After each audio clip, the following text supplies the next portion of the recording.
That's fabulous. Thank you very much indeed. So, good evening, everyone, and welcome to this meeting of the Events, Marketing and Communications Committee of Bingley Town Council. First of all, 2-3-13, apologies for absence. To note, apologies for absence. Eve?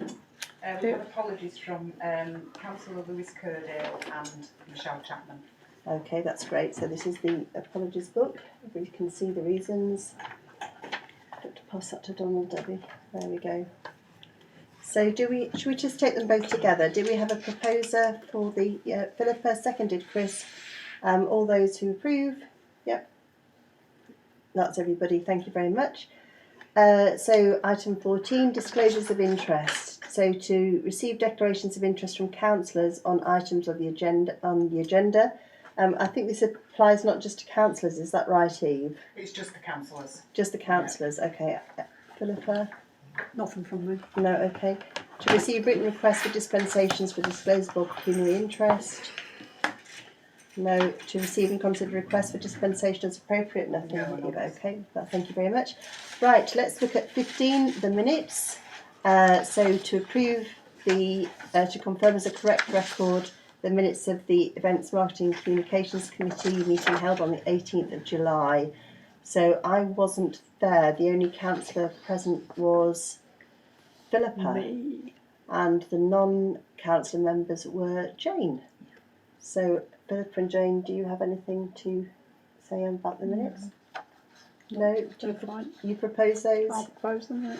I'll second. Okay, so that's fine. Proposed, Philippa, seconded Jane. They're carried.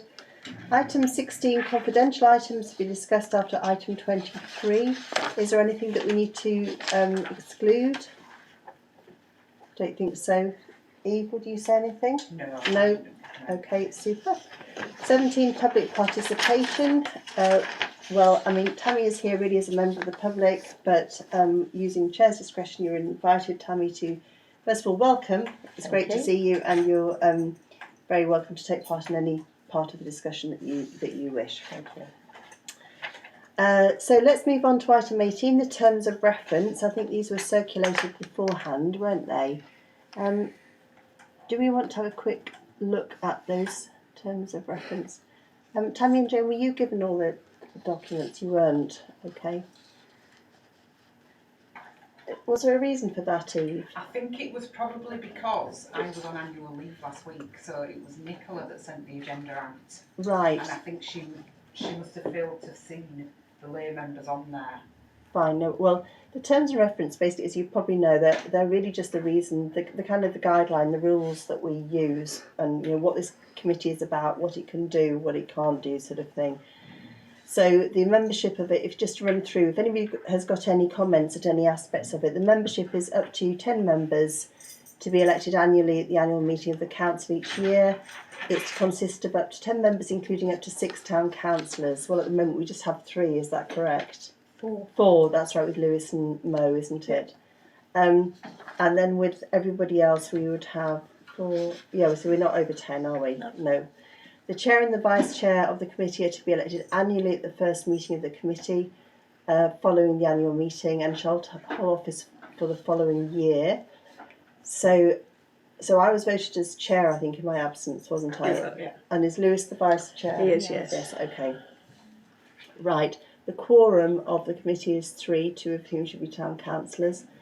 That is quite low, but it means things keep going, doesn't it? It does. I think we learned a few of them because we were having things like various meetings that were getting cancelled because we didn't have enough people. Okay, fine. I think 3's fine for a quorum for a committee as well, to be honest. I think so, because it doesn't have vast spending power, does it? No. So, fine, okay. Aims to lead with a strategy for events inclusive of both weekly and monthly markets, marketing and communications, and the implementation and assisting of tasks relating to events, marketing and communications. That's really the aim of it. Objectives to ensure that residents are as aware as they can be around council events. I think that should be about council events and council supported events. This is to include social media marketing. I think maybe our objectives ought to be Any thoughts on objectives? A bit more ambitious than that?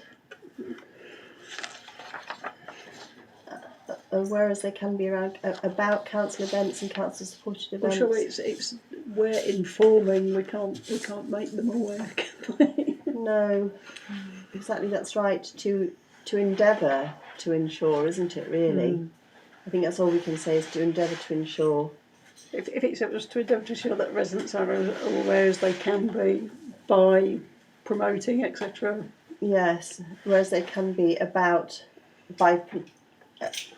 council events and council supported events. Also, I think it's to put forward a consistent message as well, isn't it, on behalf of Bingley Town Council. So it's to put forward a consistent message and tone and voice, and decide what the council is going to talk about, really. So I think we need to include that as well.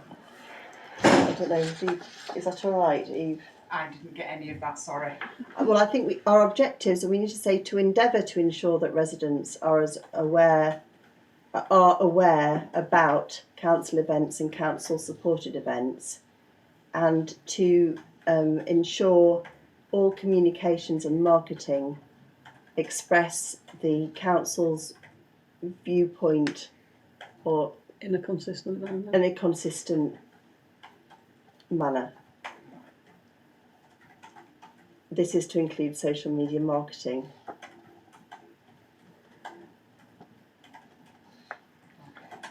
Okay. The Town Council will call EMAC meetings once a month. Was once a month what we decided, or was that too often? I think that's what was decided, but it can be changed. Sometimes once a month can be a bit much if you don't need them, can't it? I think it's better to call them and then Not and then stand them down. Yeah. Okay, right. Fine, we'll keep that. Documentation. Minutes of all the meetings were recorded by the town clerk and circulated. Yeah, that should be fine. I think Accountability. that may need changing, because I think the idea is that Debbie will eventually take over the clerking of this. So maybe it should be by a staff member. Or yes, okay, or a staff member, or a nominated staff member, should we put that? Yeah. All resolutions and recommendations to full council should be recorded in the minutes. Accountability. The committee has delegated powers to act on behalf of full council in relation to the defined terms of reference. Okay, the committee has delegated authority to deal with dispensations in relation to items on the committee's agenda. The EMAC, I think that should be, is to share responsibility with the Finance and General Purposes Committee for the risk assessment of all town council events. What does that mean, really, Eve? Is that a town council organised events or events at which the town council is present? It could be either, couldn't it? I mean, say for example, if we took part in a market organised by somebody else, would we have to do a risk assessment for that? Or I think because it mentions the finance committee, maybe it does mean council run events, because there's cost implications, perhaps. But this came up at full council, didn't it? The sort of, because this used to be a subcommittee of the Finance and General Purposes Committee, have we sufficiently divorced the two at the moment so that there's clear responsibilities for each? I don't think that it is. If it's saying sharing responsibility, it's too convoluted. I mean, we'd have to make a decision, and they'd have to make a decision, and they could undo our decision. And you know, I just think I think it should be, you know, be responsible for the risk assessment of all town council events and events at which the town council is present. Does that mean that we need to change the finance unit then? Well, it should do. We should reflect it, ensure it's consistent. Yeah. Check.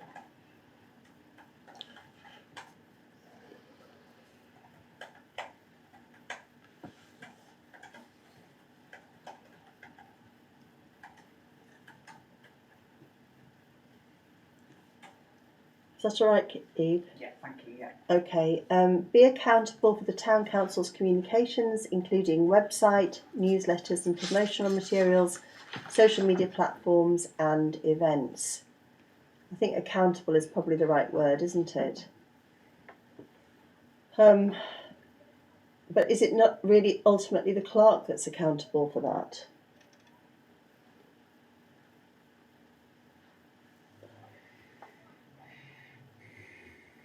I mean, it's very difficult, isn't it? If something goes out on social media that we haven't collectively approved, it doesn't seem okay that we should be accountable for that post, should it really? No.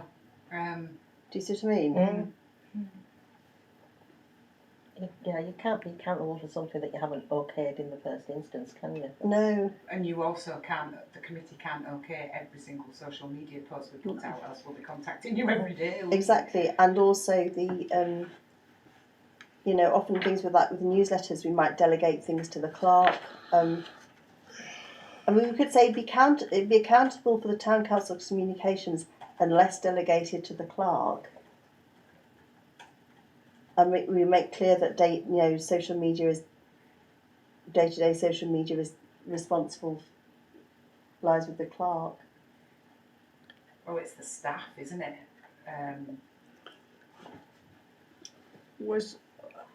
I think this is the problem, because I think the other thing we've got on there is the communications policy, and I'm not sure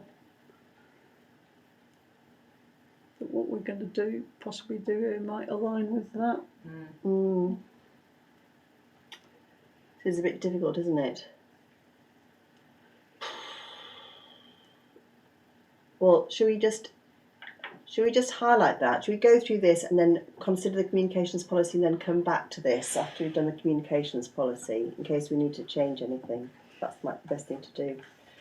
So if we just highlight that point, Eve, that we need to come back to it.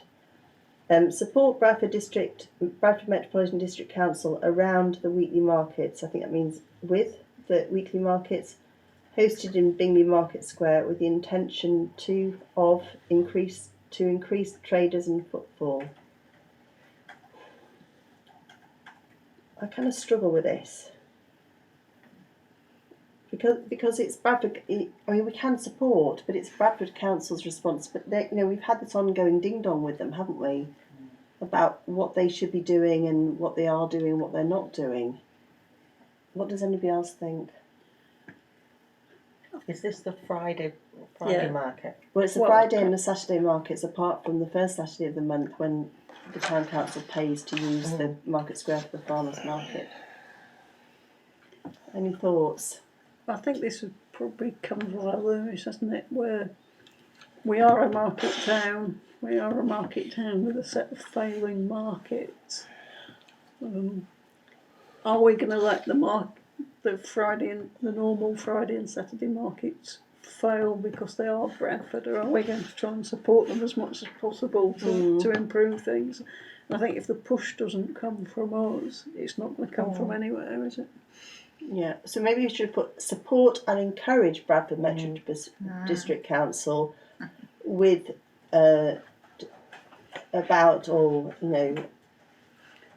in delivering the weekly markets hosted in Bingley Market Square with the aim of increasing traders and footfall.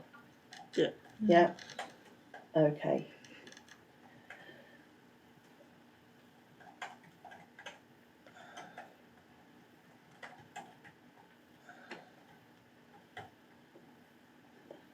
Is that okay, Eve? Yeah, that's fine. I think that's been discussed. Was it discussed at the full council? I think you said something similar, didn't you? Yes, I think. Yeah. Okay. Engage with Otley Town Partnership around monthly farmers markets hosted in Bingley Market Square with the intention to increase traders and footfall. So, do you both know about how the market is run on a? Not exactly. I know that Otley Town Council has something to do with it, but that's about all. So it's not Otley Town Council. It's a group called Otley Town Partnership, which is also runs this organisation called Yorkshire Farmers Markets. So when the market was set up, because there was issues around if the council runs a market, it's got to have all sorts of insurances, it's got to have an officer who's going to take the funds, and then what do you do with the money that you take from the traders, and how do you account for it, and were we going to be paying VAT? It was really complex. So the business model that we came up with was that Otley Town Partnership, Yorkshire Farmers Market, runs the market for us. So they organise the traders, they organise the stalls, and we promote it. That's the deal. So no money, we don't take any money from the farmers market, but we pay for the use of the square. We pay Bradford Council for the use of the square, and we have our own, obviously, public liability insurance to cover the council and what it does. But Otley Town Partnership have the links with the traders, and they're not providing stalls anymore. I don't think they used to, but they organise it and take the cash from the traders. Apart from some of the traders who still have to pay Bradford Council because of the fact that historically that's how it was. So it's a bit complex. I think that's fine. I just think with the intention of increasing traders and footfall. Arrange events considered Bingley Town Council owned or ran events. Run. Yes. Run events, okay. Coordinate with partner organisation for events that Bingley Town Council is a supporting organisation. It's probably where other than that. Isn't Yeah, or for which Bingley Town Council is a supporting organisation.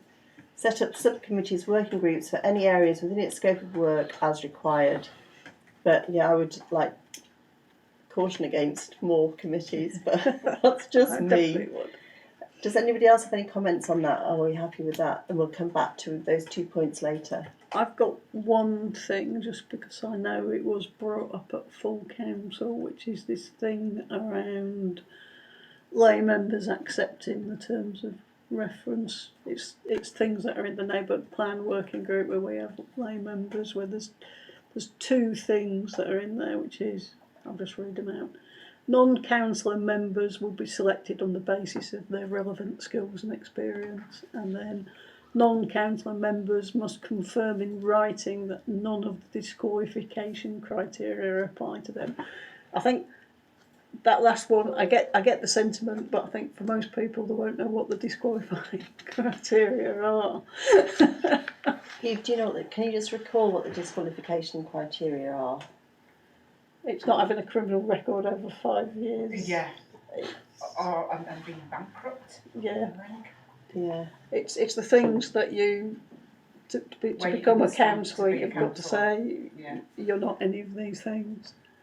So I don't know if we just want to add those 2, I think it might be a sensible thing to do. because I know for the neighbourhood plan, once a year we just get people to sign a little form that says, I agree, I don't meet any disqualifying criteria. Any other comments on that? No? Okay, we'll add those then. That's fine. All right, well, we'll come back to those 2 points in the terms of reference when we've... so can we just kind of suspend discussion on that then, unless anybody's got any further points to raise, and move on to 19, the markets. To consider any market issues and to agree any actions, including on the following: to receive a verbal update from the informal markets meeting held on the 12th of August. So Philippa, you were there. Do you want to update on that, or do you want me to do it? It didn't happen, did it? Oh no, it didn't. No, we That's didn't. the one that you said. Oh yes, it's the previous one. So we didn't have a markets meeting on the 12th of August because, sorry, I'm confusing them, because we'd had a markets meeting before the last market, which was on the, was it the 5th of August or something? It was the 5th of August, wasn't it? 6th, wasn't it? 6th, The market yes. itself was. Didn't you had this meeting at the market? We sort of had a meeting at the market where we discussed, do you think we actually need to have a meeting next Friday? And we kind of agreed we didn't really, because all the things that we'd agreed to implement, so for example, organising the entertainment, so making sure we had some entertainment was there. Efforts to reach out to local charity stall holders had been made, although there are some issues around that which we probably need to address to make it easier for people to take part. So we'd done that. Jane had worked as hard as she could on getting stalls, and I should say from 6 years of working on this market, it is really hard to guarantee that a stall holder will turn up. They say they're going to turn up, and it's great when they do, but more often than not some people don't, particularly in the holidays. So that is still an issue, but we got more stalls last time than we did at the previous market, and more stalls are promised for September as well. And as I was explaining, the bread stall that we managed to get was a really, was a great success. Oh, good. It was really good. We got lots of people. Well, it sold out. So It's Jane from the Utley Town Partnership. Jane Chidley, that's right. Yes, she is. Yeah. So it's Jane Chidley and Peter Heald, and they're from the Utley Town Partnership. So I'm hoping to do the bread stall again, which I kind of see as a, one of those things to attract people to the market. Really, the social media was much better. Thank you very much indeed for that, Debbie. That's great. Because I think tagging people, posting, doing that rundown of who we're expecting. I know it's difficult when we say we're expecting this and then they don't show. Yeah, it might encourage them to attend as well and encourage them to promote it themselves. So it's... Yeah, absolutely, that's right, it is. And taking some pictures as well. I think the issue we've got is at the market itself, because none of us has got control of the, access to the Facebook account. It's very difficult to post on the day something that's actually happening when it's happening. But anyway, that's a separate thing. So we decided really at that markets meeting, the key decisions were different. Well, one, we had to do something drastic to halt the decline of the market. It was doing really well after the pandemic, and then suddenly, because I think lack of action by the council, really, we didn't get the entertainment in. There wasn't the same drive and support for the market, and there are lots of finely balanced elements that go together to make it all work. So we discussed all that, and we also discussed the criteria for stalls. And previously it was that they tried to only have one type of each stall at the market, which is a good policy. So only one, say for example, stall selling, I don't know, bread or one exactly, or cheese, or whatever it might be. But we kind of decided that the market was in such a state that this was too fussy, really. And that we had to, and also it meant that we were at the behest of stall holders, because if a bread stall says I'm going to show up and then they don't, we have no bread stall. And so we'd had a couple of times when one stall holder had said they were going to turn up, didn't turn up. Another stall holder selling a similar product was quite keen to come and had been turned down. So we've decided now that actually, providing it meets the criteria of basically being fresh or local, preferably fresh and local, and within about 50 miles of Bingley, then they're welcome to come. So if we end up with 4 bread stalls, so be it. It's a market, it's a competition, isn't it, really? And we'd have to be nice to have that problem to deal with. Wouldn't that put... I noticed the cheeseman's always there, but if you suddenly had a competitor, would you think, stuff this, I'll go to Knaresborough because there's no competitor there? Well, cheese wars might be a difficulty, and I know at other markets Well, there have just been... pick cheese as a random one. Well, there have been sausage wars, there's been pie wars, there's been all sorts of things. But, it's like...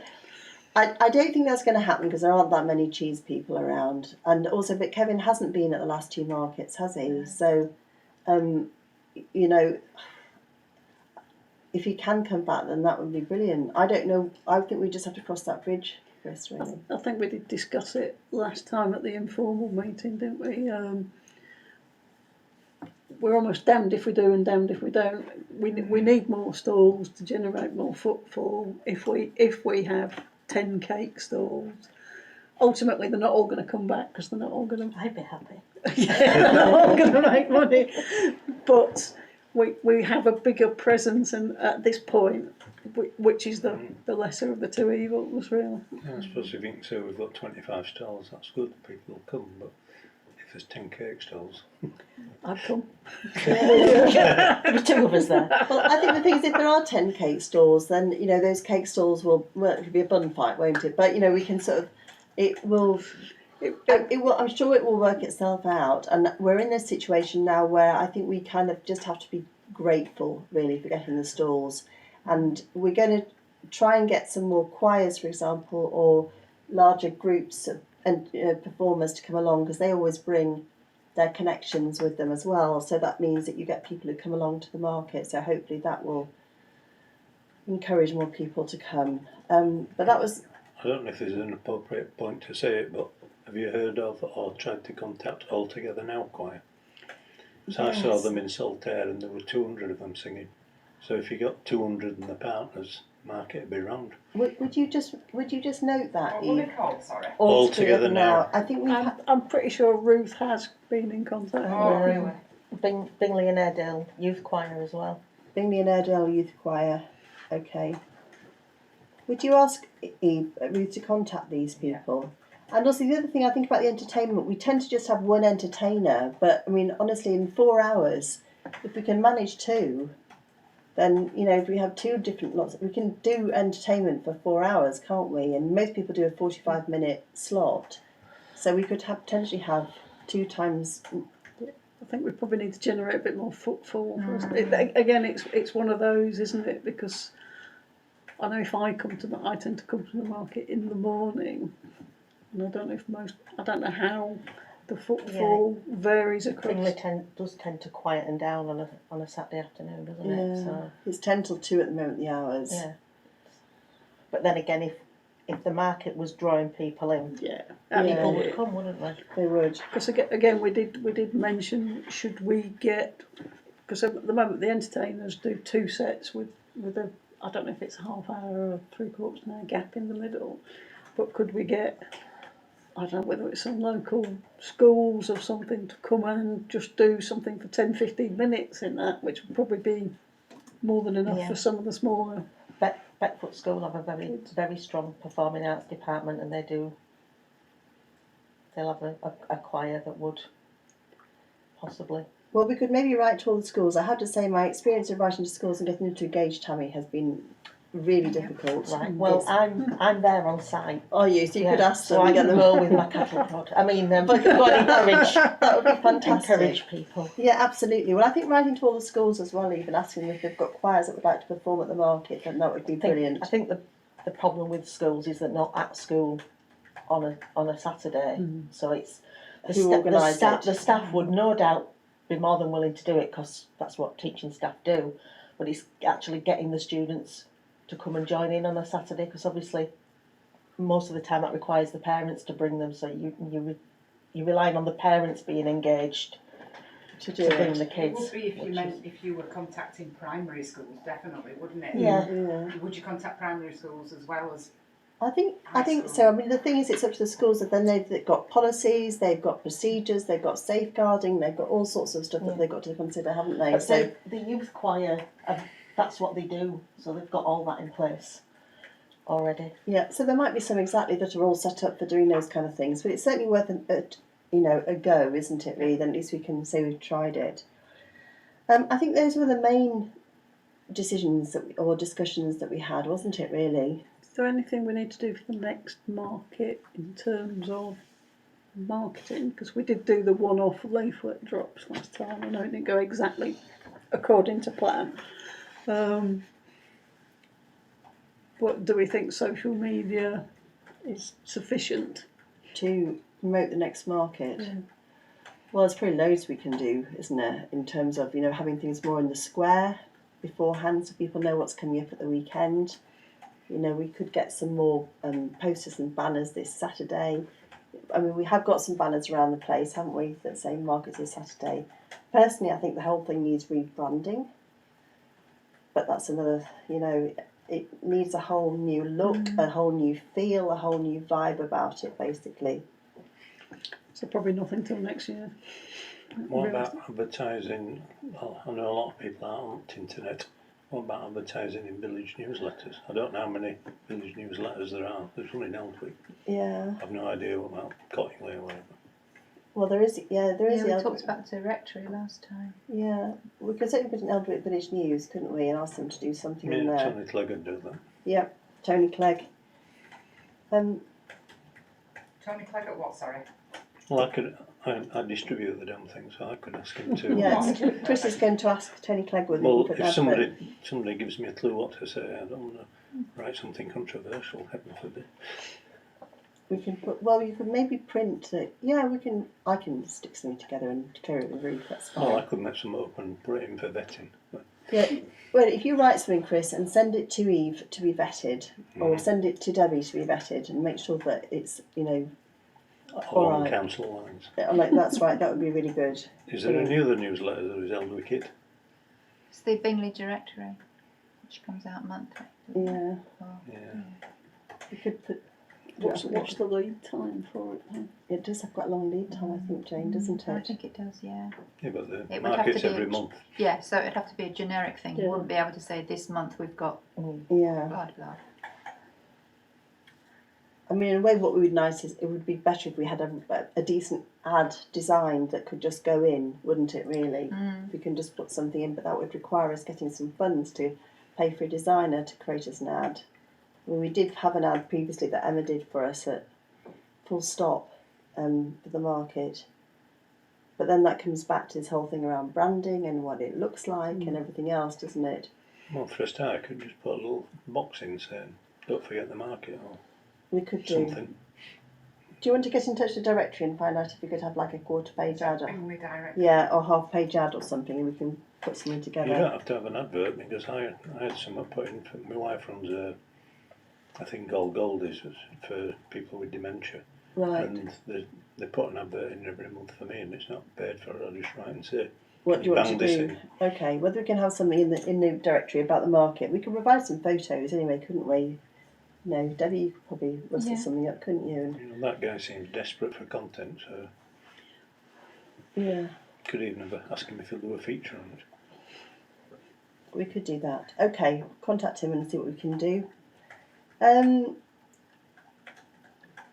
It's just neil@bingleydirectory.co.uk. You need it? Bingley Direct.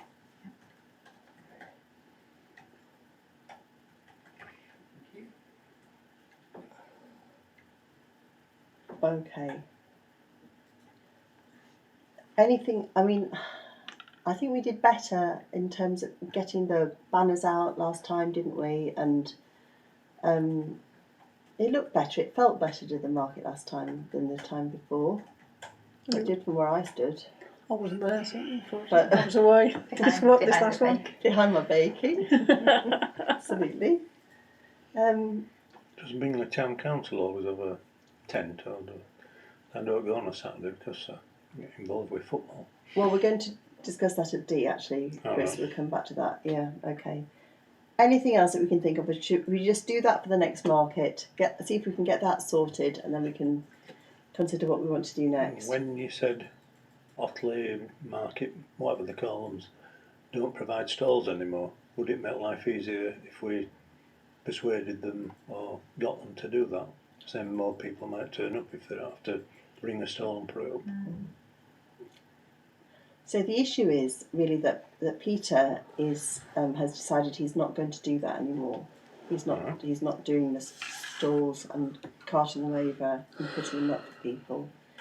So it isn't really an option to ask them to do that. Why didn't he decide that? Is he pulling out from Bingley or No, because he's busy? getting on a bit. All right. That's all. You know, he's just. I mean, it's quite a big physical job to put up the stalls. Because they do it by themselves, and he's by himself generally. Sometimes there are some councillors around to do it. And I guess that it's not just the stall putting up. It's when you've taken them down, particularly if it's been wet, and the rest of it, you've then got to dry it all out. And put it away. So actually, just managing the actual stalls themselves is quite a big What about undertaking. Bradford Council doing it if we find out we need They 6? won't. They won't. Bradford the reason we're partly in this position to start with is They when won't. Bingley, when they ran all the markets, they sold off the stalls because they sold off where they were keeping them. So Although it's a good point, Chris, because Colin Wolstenholme from the markets wants a meeting, doesn't he? He does. So Bradford Market. So we could ask them once again, would you come back to Bingley, and and would you be prepared to on a Saturday if we had people who wanted to have stalls but didn't have stalls themselves, would you be prepared to come up and put this up? Although I do know from 2 or 3 markets when they were supposed to do it, they never arrived on time. It's an absolute nightmare. It's last minute. You don't know whether you're going to have any stalls or not. So it's.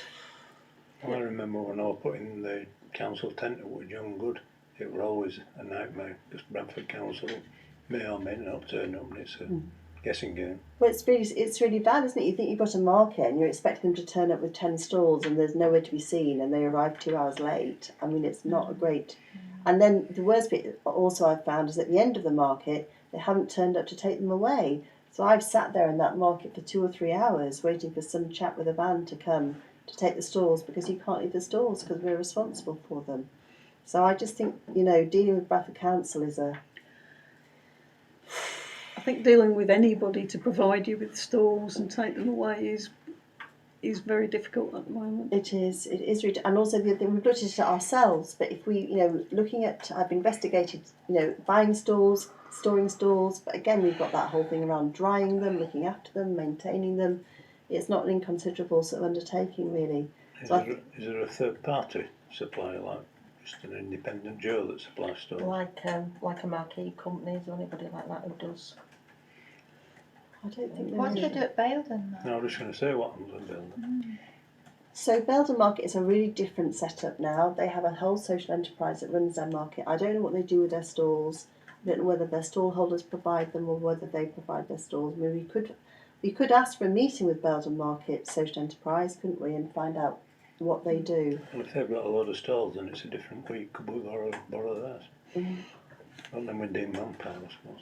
Yeah, exactly. We can investigate. Who runs their market then? Baildon Market Social Enterprise? Yeah, it was run by the town council, supported, but it's not now. It's a completely different. I haven't got Well, completely building different council will know who it is. Yeah. Could we just find a link for Yeah. Belden Market? We can discuss that later. Anyway, let's crack on. Right, let's look at B. To consider recommending to full council increased remuneration to farmers market entertainers. Eve, do you have some details on that, or Philippa? It was just something that was discussed briefly at the last meeting. That because at the moment the money it's £60, I think, for the entertainer, which was initially agreed. Presumably, you probably know more than me, actually, Chris and Rose. I think to pay for costs, wasn't it? To pay for transport and. Yeah, it was 25 quid when I was. Oh, was it? Yeah. I was quite surprised when you were talking about going up to 150. Well, what does anybody think about it? Well, 60's not enough, is it really? Not to encourage somebody to spend all Saturday lugging all their equipment in here No. with the cost of fuel and everything. Do you think 150 is reasonable, Jane? Yeah, I do. I mean, I think maybe you could just double it to 120. I don't know. What do you think? 150 is probably. It depends. If you've got 4 or 5. It depends on how many entertainers you've got. If it's just one person, It's then okay. Yeah. it's not too bad. But if you've got, like a 4-piece group or something. You wouldn't pay them all though. If there's No, two, no, they get it yeah. split. Yeah, but But if there are 4 or 5 of them, 60 quid doesn't go very far, does No. it? In terms That's of. fair, is it? no, Well, they're not. Well, I think the way we pay it as well, it's more to cover their expenses, isn't it? It's more about expenses. I mean, I think it has to go up. Donald, have you got any thoughts on this? No, I've had a lot of thoughts on what's been said, but I'll reserve comment until much later. All right, okay. Fine. Well, just let me know. I guess that the groups are very different. Some are volunteers, some are charities, some are from schools. It's what would they do with that money? That's the thing. So if you're paying professional entertainers, is a different kettle of fish to paying a school choir, isn't it? Or making a donation to the school. So maybe if we say it's £150, recommend it's £150 and see how it goes and review it. Well, a maximum of, it doesn't know, because at the moment it's a flat fee, isn't it? I mean, are we saying for some people that might still be appropriate, but for other people, do we have? Philippa, I think we just have to. Who's going to start deciding? You're going to have 60 quid and I'm having 150. We just don't have the policies and the processes for that. I think we just have to say for the market entertainers there's this flat fee that they can choose to claim if they want. Because some people might not want to do that. They can claim up to £150, and then they can say, well, actually, we haven't. We don't want to claim that money, or we do, can't we? Do you think? We can give a facility fee of up to £150. You tell us how much of that you'd like. Yep, fine. Might be going off topic a bit, but rather than always having singers, if we're paying that much money, I'm sure he could get somebody like a magician to turn up and do balloon tricks and stuff They're that even kids more like. money, Chris. We've looked at them. They're loads of money. Are they? Yeah, Yeah. absolutely. They're Probably hundreds. talking double, aren't you? Yeah, we looked at a About magician for the 300. last one. We looked at something else, and it's even more money. Wow, But yeah, we could do that. I'm going to become a magician. I know. Yes, become a I magician. have signed a pledge to that effect. Right. Council Okay. events. So we're going to recommend increase remuneration to £150 or up to, and say it's a facility fee that the entertainers are entitled to claim. To receive an update on the meeting with Bradford Council's Markets Communications Officer and to agree any actions. Well, She did say she could do some. She did say she could do some design work for us, possibly, I think so. and or produce the odd leaflet. First of all, I think she's got a list. She emails people about every so many weeks with information about markets. So we could send her some information about Bingley Market, and she could and the offer here. So Debbie, if you wanted to put together an email like that about the market, going to people who might be interested in trading here, then we could certainly do that. There's also information on the Bradford Council's Markets website about markets in Bingley, which is incorrect because it doesn't include this farmers market, so that needs altering. So if you'd like Sorry, to, Ross, is this the communications officer? yes, that's talking about Kanza. here? So she sends out information. So we're talking here that we'll send her information that she can send out. That's right. Yes. Right, okay. Yeah, So we she said she provide had her- a mailing list of about So, 9,000 people. She said, didn't she? Yeah. So she had a mailing list of about 9,000 people. So if we write her some information, she can and send some pictures saying, you know, you can every first Saturday of the month in Bingley there is a special farmers market, and you're very welcome to have a stall, providing your produce is fresh, it's local, and sourced within 50 miles of Bingley. Get in touch with Yorkshire Farmers Markets or Bingley Town Council and put some nice pictures on it. Then hopefully she would send that out on our behalf. But at the same time, the information on their own website is also incorrect because they don't mention our farmers market. They just talk about markets on the Friday and Saturdays of the month. Yeah, I just found it. Yeah. And that needs changing and updating, which she said she would do. She's already changed the posters in the square, hasn't she? So they're not contradicting each other now. It's just about raising that awareness and also making sure that when we tweet things that we tag at Visit Bradford, at Bradford Markets, because they all have different social media accounts as well. We did say to her that we wanted to be clear on Bradford Council's view of Bingley Market. Is it actually going to do anything to support it? And apart from this, the answer was not great. However, the issue of the electricity, the electricity supply being so poor, at the moment there's a kind of lash up on this wall here so that the performers can perform and then only one of the lift up plugs works. But that's the meeting that Colin Wolstenholme I think wants to have next week to look at improving the electrics on the square, which would be better and encourage more stall holders as well. And I did say that if they didn't have any interest in Bingley Market and didn't have the resources to do it, because as she said they're all concentrating on Darley Street on this new market, that they ought to consider just giving us Bingley Market and we would sort the whole thing out. Giving us the space, not just and giving us the rights to hold markets. And the other issue, because if they're not, and she said that wasn't going to happen, but we're caught between a rock and a hard place, aren't we really? So I've raised that and said that's what we'd like answering, and also some clarity around hiring out that square. Some people seem to be able to hire it for no money. Some people have to pay for it like we do. Some people have to have permissions. There's no clarity about who gets to use it and who's controlling that space, really. We were asked for permission to use it the other day, which we didn't realise we needed to give for the event in September, weren't we? Yes, that's right. So the event in September, so it's one of the local shops, it's one of the bars. The bars, yeah. Secret Garden. Secret Garden. She's holding an event in September. Is it 12 well 10? She's holding the 12 to Alice in 9. Wonderland Unlimited brunch. thing. Yeah. Yeah, that's right. So she's It's an doing Alice that. in Wonderland thing, isn't it? Yeah, it is, and she's had to. She's not paying anything, but she had to ask our permission. So some kind of clarity around that, I think. That was basically the main findings, I think, from the meeting. So it's ongoing, really, but pretty unsatisfactory. Could any of our councillors, like Heseltine and the rest of them, bring He's any not a traction? councillor anymore. Oh, sorry, no. Marcus and the rest of them bring any pressure to bear on the markets department to actually do something? Well, I honestly don't think they would. I mean, they're also siloed, Chris. That's the thing. That's like, what would they do? As a member of the public, would it be worth my while putting pressure on my councillor to put pressure on them To do something. to do something? Well, we could, yeah, to say we want better engagement.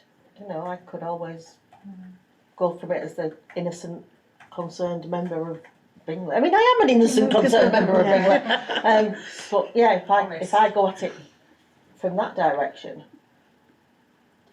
I mean, I think anybody's entitled to do To what do they that want to anyway, do yeah. that anyway. I don't think there's, if anybody is concerned about something, they can write to the councillors. Well, we could contact the councillors and say we're trying to engage with Bradford Council, and we are. Because as a member of the public with no, political persuasion or any particular, what's the word I'm looking for? Not an axe to grind, but you know what I mean? Bias. Bias. Yeah, there's another word, but I can't think what it is. That I know people in Bingley, and I'm sure as you will do, well, there's nothing going on the market square, and why don't the council do something? Well, if we, as a member of the public, I wasn't necessarily aware that the problem seems to stem from Bradford rather than here. So if people are moaning to me, I can say, right, well, write to your Bradford councillor and get something. I'll tell you what we could maybe do is, why don't we, as Bingley Town Council, this group, why don't we put together a list of what we want Bradford Council to do and get our council to endorse it, and as part of that process ask our district councillors to support what we're asking for and get them on board. That would probably, and ask local people to support that as well, and say this is what we're asking Bradford Council to do, to invest in promotions of the market, so how about I put something together and we bring that back to the next meeting that we can then take to the council and clarify, once we've spoken to Colin on Friday, clarify what it is we really want Bradford Council to do and put it down as a request in writing and get the district councillors to support it. Would that be an idea? Yeah. Right, I'll do that then. So I shall write something.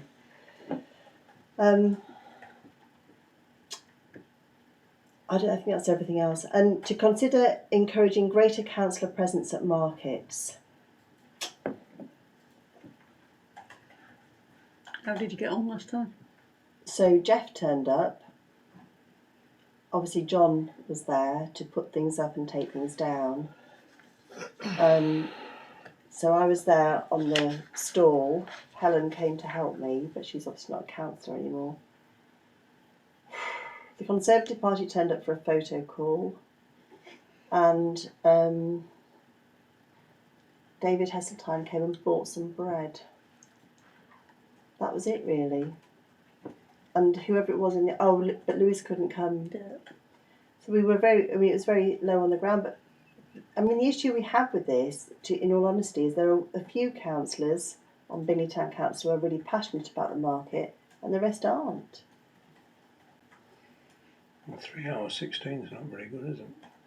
Well, there's Lewis, Philippa, Mark Shulove's supportive, John, Jeff always does. Jeff, yeah, and me.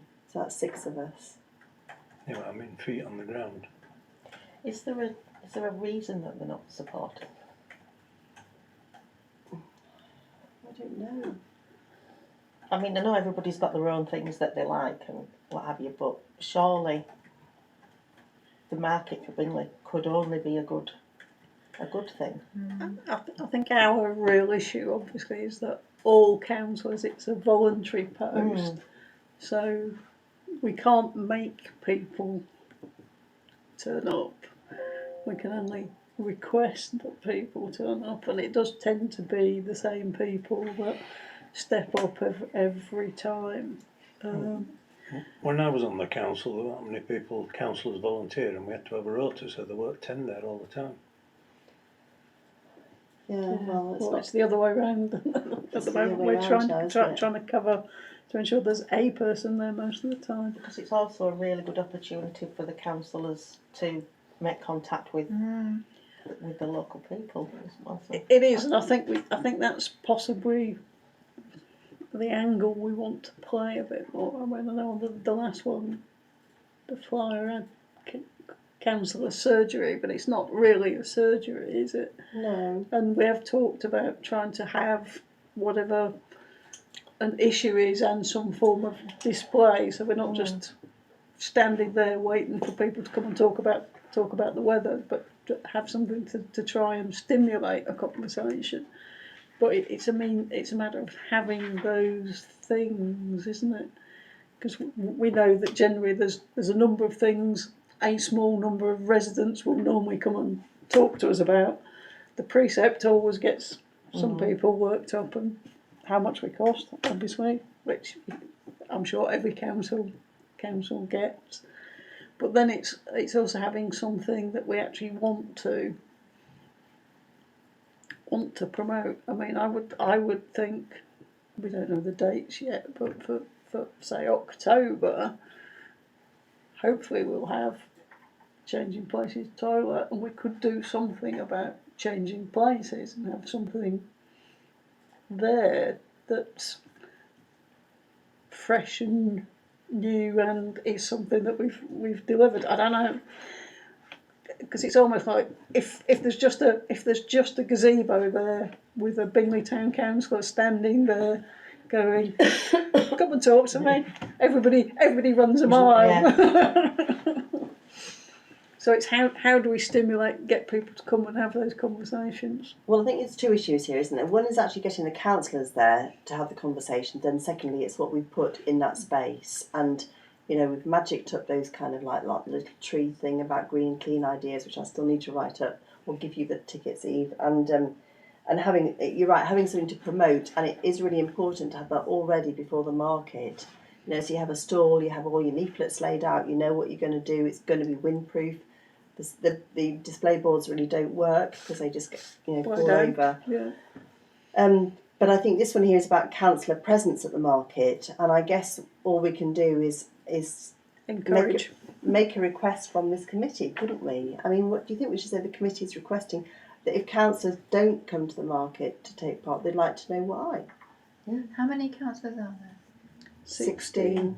And there's 11 markets a year, aren't there? Don't do it in January. Well, that's even if they just came twice a year, it would be better. Yeah. Yeah, I mean, you know, were it not for John coming every market to put up all the stalls, and Jeff turns out and does that as well, you know, if they weren't doing that, then the gazebo and the rest of it wouldn't go up, would they? Yeah. Wouldn't it? And it's a gazebo for the performers that they help put up. It's not just a town council gazebo. And also the town council gazebo kind of fills a space, which is another really important thing, you know, because the more space we fill, the more, you know, we've got to look committed to it. So I mean, we could make a remark from this committee that it's disappointing that some councillors don't show up, and we'd really encourage councillors to do that. Do you think we should do that, or do you think that's antagonistic? Could you have a list of the markets and they sign up for one or two that they can do? We do that. They just don't do it. They just don't sign up, Jane. Yeah, trying to get a rota done, as we know. Ruth has a rota, doesn't she? Yeah, it's really difficult. Really difficult. Can they be persuaded with cake? Cake. We have 10 cake stalls, we have a choice of cake. That's a really good idea, actually. We could say free cake or free bread if you turn up at the market. What encourages councillors to attend an event? Every councillor who turns up gets a free loaf of bread. I can do that. Yeah. Well, we could just say that we have noted that we really need to encourage councillors, and that members of the public are noting that councillors are not present, and that we would like councillors to attend. Should we do that? Great. Anything else on the markets? Because that's obviously a big thing we need to say. Anything else? But I am conscious of time. What time have you got to go, Donald? I'm listening very ardently. You've spent an hour talking about markets. Oh no, we have. Well, we've done the other things. There's in terms loads of and reference. loads of other things that we could be talking about, just instead of talking for an hour about markets. All right. Got very frustrated about this. And if you say, why don't councillors come and throng to the market? Well, you know, they have other interests and they have other things to think about. So not everybody is interested in the markets. And I've quite a bit to say about this, because this lady at the top made a very significant point at the beginning of this meeting. And she said, people say, what's happening in Bingley? Communications. I've lots to say about this, but I'm listening. Okay. Anything else on markets, anybody? No, I think the market should be the hub of the town, shouldn't it? It's important. Just for my information, why is it specifically a farmer's market?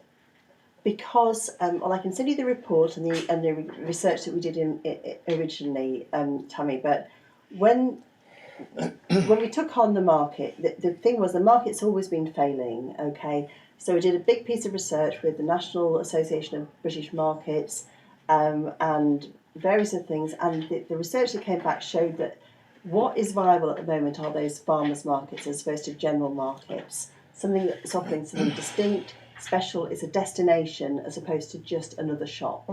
And that's why it's created as a farmers' market. So to do that, you have to organise it and have a certain selection of stalls and a certain type of stall, and not just kind of have anything that turns up to make it a general market. Yeah. That's why it is, to make it special and different. Because Belden Market is as it is because they're incredibly protective and protectionist about what's on that market, and they always have been, and that's how it's created that atmosphere and that vibe for it. Really, I can certainly send you all that. It's quite old now, but it probably needs revisiting. And also we did a big piece of research. We did a consultation, what people wanted, and it was based on that as well. You know, what people wanted to see on the market. That was the kind of offering that we came up with, really. Right.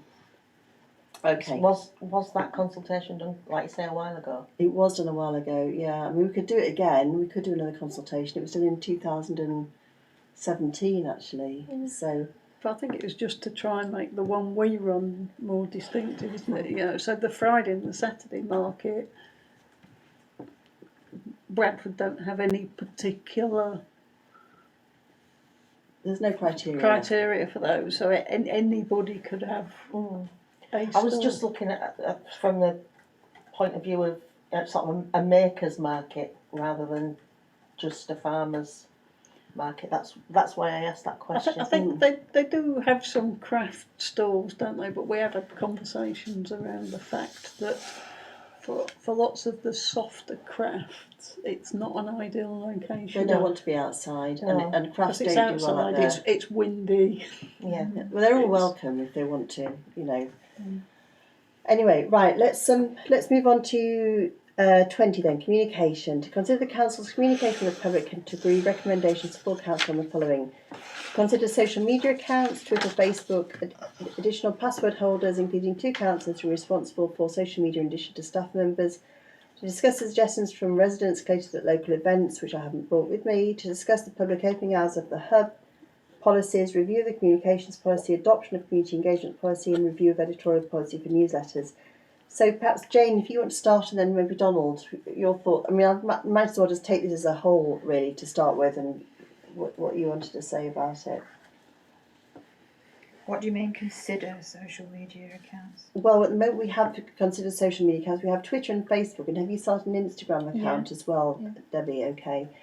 I guess first of all we need to think about what we do with these social media accounts, and that comes back in a way to our communications policy. You know, what they're there for and how we run them. And at the moment, the only people who have access to them, I think, is it you, Debbie, and is it the staff? Yeah, so Ruth has as well. But in the past, what we did, we had nominated councillors who could access social media and who could post things, which is a way of communicating, for example, at markets or at weekends or events. So that was the reason for that. The suggestions from residents collated at local events, can we just park that for another time, Eve, actually? Yeah, That'd shall we defer that to the next meeting? Yeah, just defer that, fine. And then separately, we've got the public opening hours of the hub, which is this building here, and then we've got the policies as well. I guess really the thing about this is to consider generally communication, and is the council doing enough? You know, is the council doing enough communication-wise? What more could it do? They're doing more now than they were previously, recently, aren't they? A lot more. Well, and certainly on social media, since Debbie's joined us in more social media. The newsletter's still running, isn't it? Is that... Well, there's only 2 a year, aren't there, of newsletters? That could be another thing, maybe increase the number of newsletters. Well, the thing is, we were at 4, weren't we, Donald? Yes, since the formation of the council in 2016, there have been customarily 4 issues per year. The issue with the newsletter is actually that it's a big task to decide what goes in it, to edit it, to bring it together, to get it through the production process, and to get it out the other end. It's not insignificant, is it really, Eve, that whole process? It isn't, but I think you could look at just to move forward to the editorial policy for newsletters, because I've done them for my job previously. And in your policy, in the Bingley Town Council policy, you don't include sort of local groups articles or anything. Well, why not? Why not include something from the local scouts or the local remembrance group? Let them write their own article, and then you just ask people to send their things in. Because you then have to start making editorial decisions, Eve. As soon as you start doing that, you have to make lots of you have to have an editor then who's making a lot of decisions about what goes in, what doesn't go in, how long it goes in. You know, do we allow 700 words from this organisation and so many words from this, and who edits it and who spends that time doing it? Well, you could have a limit, couldn't you? You could. Everyone can only send in 300 words or whatever. You know, I just think now that we've got more staff, not to pile it onto you at all, but, you know, it's something to consider. If it was quarterly, that is communicated, isn't it? And if you're going to deliver them. I mean, there is an expense implication as well.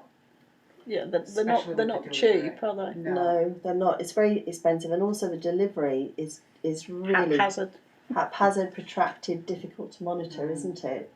You know, it often takes weeks and weeks for that newsletter to get delivered and distributed door to door, and that was one of the things we were really struggling with.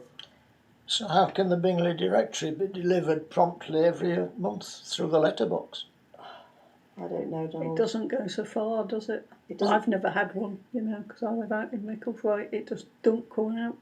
I don't get a Bingley directory. You get it every month. No, I don't get anything. No, I don't. Well, I didn't get a newsletter. I've missed a newsletter, the one before the recent one.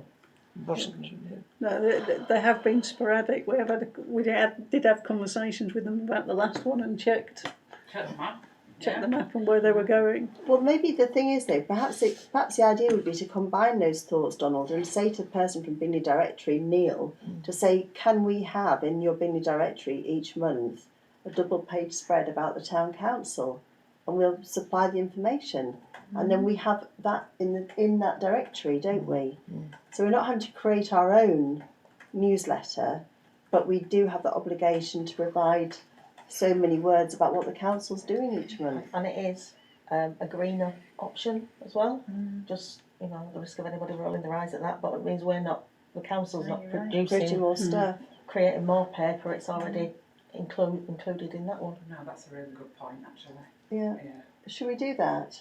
Should we ask them if we can have a double-page spread in their directory? They probably want paying for it, won't they? Well, they But might it'll do. be cheaper than your own pamphlet. Yeah, it would. Far cheaper. And paying people to deliver them or whatever you do. Yeah, absolutely. Any other thoughts, Donald, on that? Well, I have a lot of thoughts about where we're going on this. I mean, coming as I did a long time ago now, but coming from a private business situation, I was customarily fronted by not loads of paper. I mean, we're accustomed to working to one A4 page which said, this is what we're going to do. These are the people who are going to do it, and they will do it by this date. And then, of course, the next meeting, well, what have you done about it? Well, you know, there's always the door. It was this sort of crisp situation that you knew exactly where you were. And there weren't masses of paperwork as we're confronted with from councils. I appreciate this is part of the way town councils function, which is hugely different to private enterprise or from business. To a degree, I think we've lost sight of where we're going on this. I mean, we spent an hour talking about a council, but as a lady said at the outcome, people are interested in many more things like policing, litter, facilities, where are we going with the swimming pool? What's happening to the town hall? There are many things in Bingley which people are interested in, which don't even get a mention in this. I came away from the last council meeting and I was really quite disappointed that a lot of the time was spent on essentially promoting business in Bingley. Well, it's a laudable objective, but why have we got an organisation in the town to promote business? That's their job. It's not our job to do their marketing. The council is spending a lot of time on doing marketing which properly belonged to the business association in Bingley. They should be doing similarly to a degree to the markets. Do the markets not have their own organisation to promote markets, and do they not have a representative organisation? You know, why should we do their marketing for them? Can't they do some marketing themselves? You know, I don't understand the organisation of it. And as the lady said, people want to know what is happening, but what is happening on speeding on the bypass and all this sort of. These are the things that concern the general population, and these are the things which we really need to communicate about, and which we're not doing. We're not doing that. Well, I think a lot of that was certainly some of those issues, Donald, were included in the last newsletter, weren't they? I mean, we've got is that the newsletter there, the annual report, which you haven't had, Luke. Was that the one? Have you had that one? I've had the annual report. I never saw the previous one. So that's. But you know, we're talking now about issuing yearly. Well, this is not. No, this is not right. So this one was about. I don't think it's had so many. It just has preset. It's about litter, about the neighbourhood plan, play in the park. It's about the council issues, isn't it? I mean, it's reflected what the council has done, as opposed to those kind of issues that you're talking about. Yes, it's as good as far as it goes. So I guess the other issues that you're talking about, like speeding, and I mean the pool, is discussed pretty regularly at the council meetings. I mean, there's a standing item on the agenda to discuss the pool on each. And if there's an update, it's always updated. I mean, another thing we get. You know, I kept all the press cuttings for the press coverage of Bingley Town Council's operation. There's nothing in the press these days. Very, very little. There was something about what was it? There's been something about the pool, I think, just recently because of the government involvement. Yes. Levelling up. Levelling up. There was quite a bit about that. But otherwise, we don't get a lot of mention in the press. Well, it's because I'm not writing press releases anymore, Donald. Sorry? So, I mean, I used to write a press release every month about what the council was doing, and, you know, I just don't have the time to do that, unfortunately, now. You know, to write a press release and to send it out, and also the process is quite tortuous as well. So, I mean, we could try going back to writing a press release. We're not going to get a reporter out to the meetings because they haven't got the capacity to do it and they wouldn't sit through it. No. So the only way we get publicity, for example, in the Telegraph and Argus, is if we send something in about what we're doing. we can do that, say for the, for the market, we can talk about what's going on and try and get them interested. It's just about having that time and effort to do it, really, Draft isn't it? something for them, yeah. I think the other problem is a lot of the things that you've mentioned are not in our control. That's the point.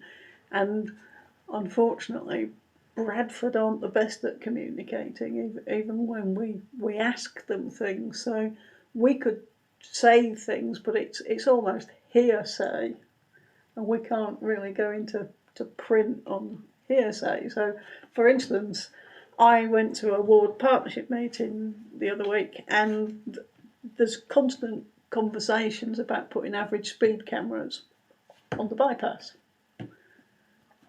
Bradford are looking for some form of money to do it, and they think they might have identified some, but whether it will come to fruition, when it would come to fruition, even if they get the funding, we don't know. So we know speeding's an issue. We know there's some things happening slowly in the background, but we can't say anything definite, and we can't really say anything positive.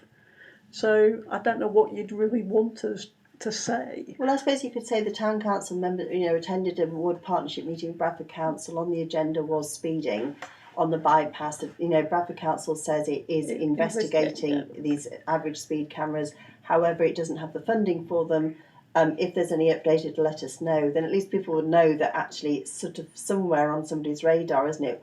Where if we could put something like that. If we had a double page spread in the Bingley directory or something like that, then we could at least communicate that, couldn't we? I think. We could. I mean, I suppose it's important, especially, and also the fact that you bothered to go to that meeting, Philippa. I think we need to report. You bothered to give 2 hours of your life you're not going to get back going to a ward partnership meeting. I think that's quite important, isn't it? I mean, just as an example, because I'm a member of Rotary in Bingley, and we have 21 members now. We used to have 46, but it's the way of life now that things are not the same. With one or two people moaning, we don't know what's going on, we're not kept informed. So I now write a weekly newsletter. It takes me about an hour to do, an hour a week, and it goes out. It goes out on a computer because everybody's on email, so it's easy to distribute it. So nobody now can complain that they don't know what's going on. The council could issue on the website. They could issue a weekly newsletter with just the bullet points of what's happening on the various things. But it does do that. Does do monthly. We do a monthly one. Well, you do a monthly one, but it's not enough to say. Sorry. We couldn't do it weekly. We'd just be repeating ourselves. Well, maybe okay. Don't hold me to week, but I'm saying that periodically that there could be. It didn't be very elaborate, but people say, well, we don't know what's going on. Well, there's the baths, there's the police, there's litter, there's parks, there are all manner of things which are happening, but they could be quickly dealt with. And people then can't say, well, if you've got a computer, look on the website. Or we talked about notice boards in the town, didn't we? There was one down just below here. Well, there is a notice board here. I think it's a good point. We do have that monthly newsletter that does go out, doesn't it? Maybe what we need to do is get it printed out and stuck on the notice boards. Get them done. But this was another thing, Donald. We logged and audited all the notice boards. Individual councillors were responsible for different notice boards and for changing them regularly. But that involves individual councillors actually being responsible and changing them regularly. And you end up with people who just can't be bothered to do it. And it is actually quite time consuming by the time you go around, find the key, open the key, put it, and the rest of it in. So, but we could certainly do this notice board here, which is under our control, isn't it, outside here? Yeah. So print out that monthly, make that monthly mailing perhaps more reflective of all the stuff that's discussed at the main council meeting, so that there is a broader range of stuff going on, even if it's just smaller, and print it out and put it on that notice board up there so people who are walking by can see it. So we could do that, couldn't we? And also, if we've got something in the Bingley directory as well, we could also just stick that up on the notice board, couldn't we? So should we attempt to do that, do you think? That would be a start, wouldn't it?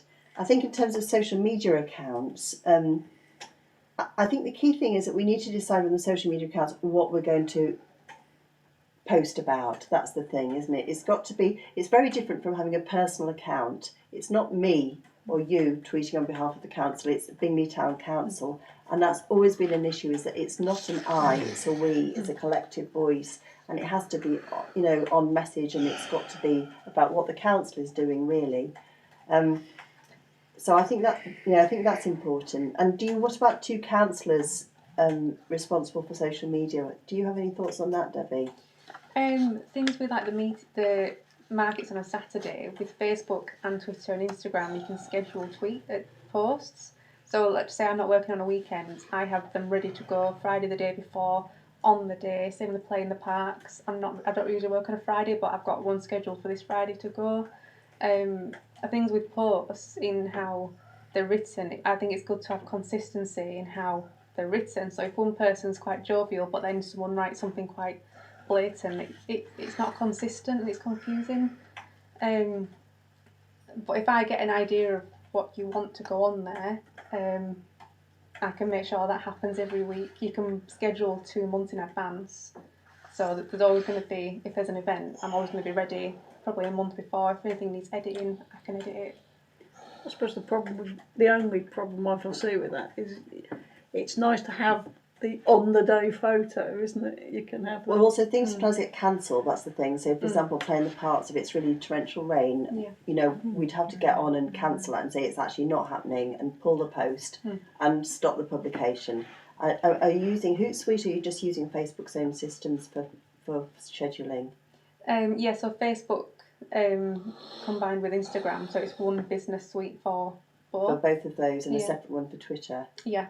Yeah. So I think both really, really good points. So what about if Debbie keeps the control of the pre-arranged, pre-organised things, and then obviously somebody else has access, so that if something is cancelled, then they can go on, and then that way you're not getting the inconsistency. yes, Yeah. that's right. I think we certainly do need access. But I think it's important to. So, I mean, I'd be happy to go back to doing that. We've also got the issue of you've got to have councillors who would do it. Yeah. They won't change the notice boards. Are they going to post on Facebook? Well, I think the thing is, I used to do a lot of that, so I'm quite happy to post. I don't mind doing it at all. Would you do it, Philippa? I would. I'm sure Lewis would do it. Yeah, Lewis would do it, wouldn't he? So let's just tentatively nominate Lewis as well. The only thing is, it's about doing, stuff that's. I mean, predominantly, I think you're absolutely right, Debbie, that the majority of stuff should be pre-planned, approved, and go up there. So council would only in extremis or with very good reason need to post. They shouldn't post generally, because it's, as I know, can just cause all sorts of issues, really. And we will also try and make sure, as we said before, have more stuff on that notice board as well. Yeah, once I get I don't have a works phone yet, but when I do, I can access it. So if I get a message, Debbie, the Playing the Park cancelled, right? You can get on there and do Seconds, it. done, cancelled. So it's not going to take up too much of my time if there is an emergency cancellation. Yeah, okay. Well, let's do that then. All right. Let's have a look at the public opening hours of the hub, which is this. What are the opening hours at the moment? The opening hours at the moment are Mondays and Wednesdays from 1pm till 3pm. This is something we discussed on the phone, wasn't it? And we decided it was about communication, why it should come to this committee. Yes. How many people do we get a year? I'm not going to ask for a. Yeah, I've worked for the council full time for a year now. I've probably seen less than 5 people. So why has it been raised as an issue, the opening hours? I think it was you that raised it, actually, because Was you it? were concerned about safety. I was concerned about safety, The yes. staff should only be here with another member of staff. I think it's important that people are not, if we're opening up, that there's sufficient, but there should be sufficient staff now, shouldn't there? We do. I mean, it depends on annual leave, and we do still, like yesterday on Monday. Sorry, Nicole was in here by herself because I needed to be at home. So we do still work by ourselves. I mean, we've got. So which days does Ruth work then? Does she work? Ruth works Tuesdays, Wednesdays, and Fridays. Yeah. but she only comes into the office on Wednesdays. Right. Generally, I'm in with Nicola on Mondays, Ruth on Wednesdays, and then myself and Debbie have been coming in on Tuesdays. Right. Obviously, not open on Tuesdays anyway. But I think we need not to stray too far. So I think we've got a safety and a lone working issue, which is nothing to do with this committee. It's staffing, isn't it? It's staffing. Yeah. But do we need the hub to be open different hours, different days for the public to come? I still think I know we've talked about this, and I know probably from your experience of coming from an interview, I don't think a lot of people know where the door is. I struggled to find it tonight when I I came in. don't know where the office is. I know. No, I it's think we're up there, don't we? well, lots of people still go to the town Yeah. hall. We have talked about we need possibly another plaque on the other side of the door that says this is the hub, because otherwise you walk up and the big thing that hits The you toilet is the doors. toilet Yeah, doors absolutely. with big toilet, and there's nothing that says this is the office. Is it something about, sorry to jump in, is it something about the hours? Because I've come from a customer service background and 1 till 3, or 2 to 3 was a lull. Even in Keighley Town Hall, it was always more between like 10 and 12, everyone decided to come in and see us. So are the hours off-putting? Morning might be better, absolutely, yeah. Could try changing the hours to mornings 10 till 12 in case people have got... I think there are two things. One, should we try changing the hours to make it more accessible? And secondly, commission a new sign for that door that says Bingley Town Council office. We've only just changed that. Yeah. Well, maybe we need to put one with no hours on it, and then the hours are on the website, or we have something that slides in. Yes, Yeah. I think so. Yep, okay. Do you want to investigate that then, Eve? Right, I'm just conscious of time and everything else. Has anybody else got anything to say generally about communications before we go on to these policies? I, in the past, have contacted the TNA and had articles put in that I've written for them, if that saves time. So, if that's needed, I don't mind trying that for Absolutely, council-related. yeah. Do it, Debbie. I mean, what we've done previously is articles have been written, they've been approved by the town clerk and then sent to the TNA. So, I think the most important thing is to get somebody to have a second view. Yeah. But I think that's, that is important because... Yeah, the one thing I was going to raise, I think the social media has been brilliant, but I was really concerned about the post about the Changing Places facility. Yeah. I did think that did not reflect all the discussion and the background really to why things had happened. Yeah. I'm not quite sure how it came about, but Bingley Town Council has not had a battle with anybody else apart from itself really over that facility. That was is just the truth. unfortunate because I was on annual leave last week because I would have looked over that. Would you? The Yes. wording, Where did it come from? I had a conversation with Councillor Williams. Oh, right, yeah. I did omit a lot of things, but he sent me the photos. I'd probably learn from that. From now on, I'll just get everything authorised. But it did have a lot of positive feedback, but I can remove it if it needs removing. I don't think it needs removing. No, I don't think it needs removing. I think it would cause more harm to remove it than not, really. I think it's important just to get a second opinion. I think that's the important thing about social media. And I'd say that for anybody, whatever the tweet is, because we all make spelling mistakes or whatever it might be. And, that kind of second pass is always really important, isn't it? Okay. Then I think for me it's more a question for everybody else, which is obviously we're now having a push on social media. Obviously there's a demographic that will exclude. If we try Bingley Directory, that's fine. Is there any other type of medium we're missing out that we should be doing? What other things should we be doing? Who do we think we're not reaching? So, Bingley Directory, I think, like I've said, I've lived there 12 years. I think if one's been delivered to my house in that time, that's the maximum. I usually pick them up when I come into town. I haven't even seen any in And they're town sort of spread around recently. in the library and stuff. They have them case crafts and have them in the cafes. Do they have them in the co-op? I think I've seen them Yeah, I occasionally think you're on the right. co-op counter as well. Because all those sorts of things, I don't know if they're back, because a lot of the cafes and whatever had things, but they all went for COVID, and I don't know how much of it has actually come back. Because certainly I normally end up in the lounge, and I haven't seen any stuff in there recently. So. Well, so for example, sorry, Donald. No, recalling the tremendous input that Edwina Simpson did on the newsletter way back, has all that fallen into decay now? I mean, she produced, I still have it, I think, an enormous chart of how the newsletter would be distributed, all the points where people could pick the newsletter up, doctors' surgeries, and all the rest of it. Has all that gone by the board now? So how is the newsletter distributed? Well, we pay the delivery team to distribute it, and we also get extra copies, and the councillors are then meant to collect them. So we sent the staff sent a message out to councillors saying the annual reports, the last newsletter, are here. Come and collect some and distribute them in your area. But I think you two, and then the former chair Helen came in to get some. And Edwina used to do an awful lot of work. Did she used to distribute them to post officers? And She used to do most of it, didn't she? Yeah. Well, I used to collect them from her and do about all the places. Well, she had in everyone Eldrick. organised for doing different places. So I used to take newsletters and put them in certain places, and she would put them in others. We had a big list, really. Chris would take some and put them in certain locations.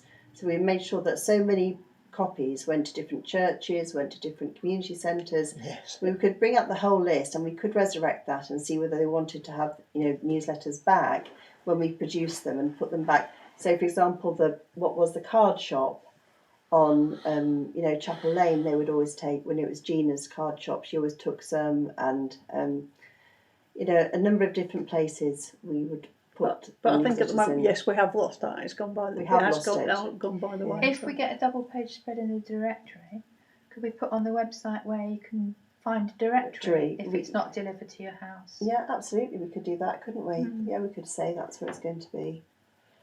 Yeah, I mean, there used to be, we meet at Oakwood, as you know, Oakwood Hotel.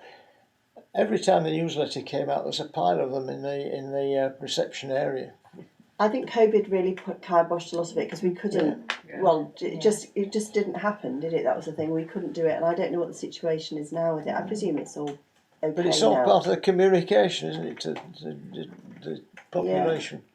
But as Jane says, if we can piggyback, as it were, or use the directory and its distribution system, we can see how that goes, and we can certainly with the next newsletter. When's it? The next one due, Eve? Is it? It's not till the end of the year, so December. So no, it's January, isn't it? January, and then yeah. So for that January, we could try resurrecting that system and seeing whether we can get people to distribute. Members of the staff might want to take them out.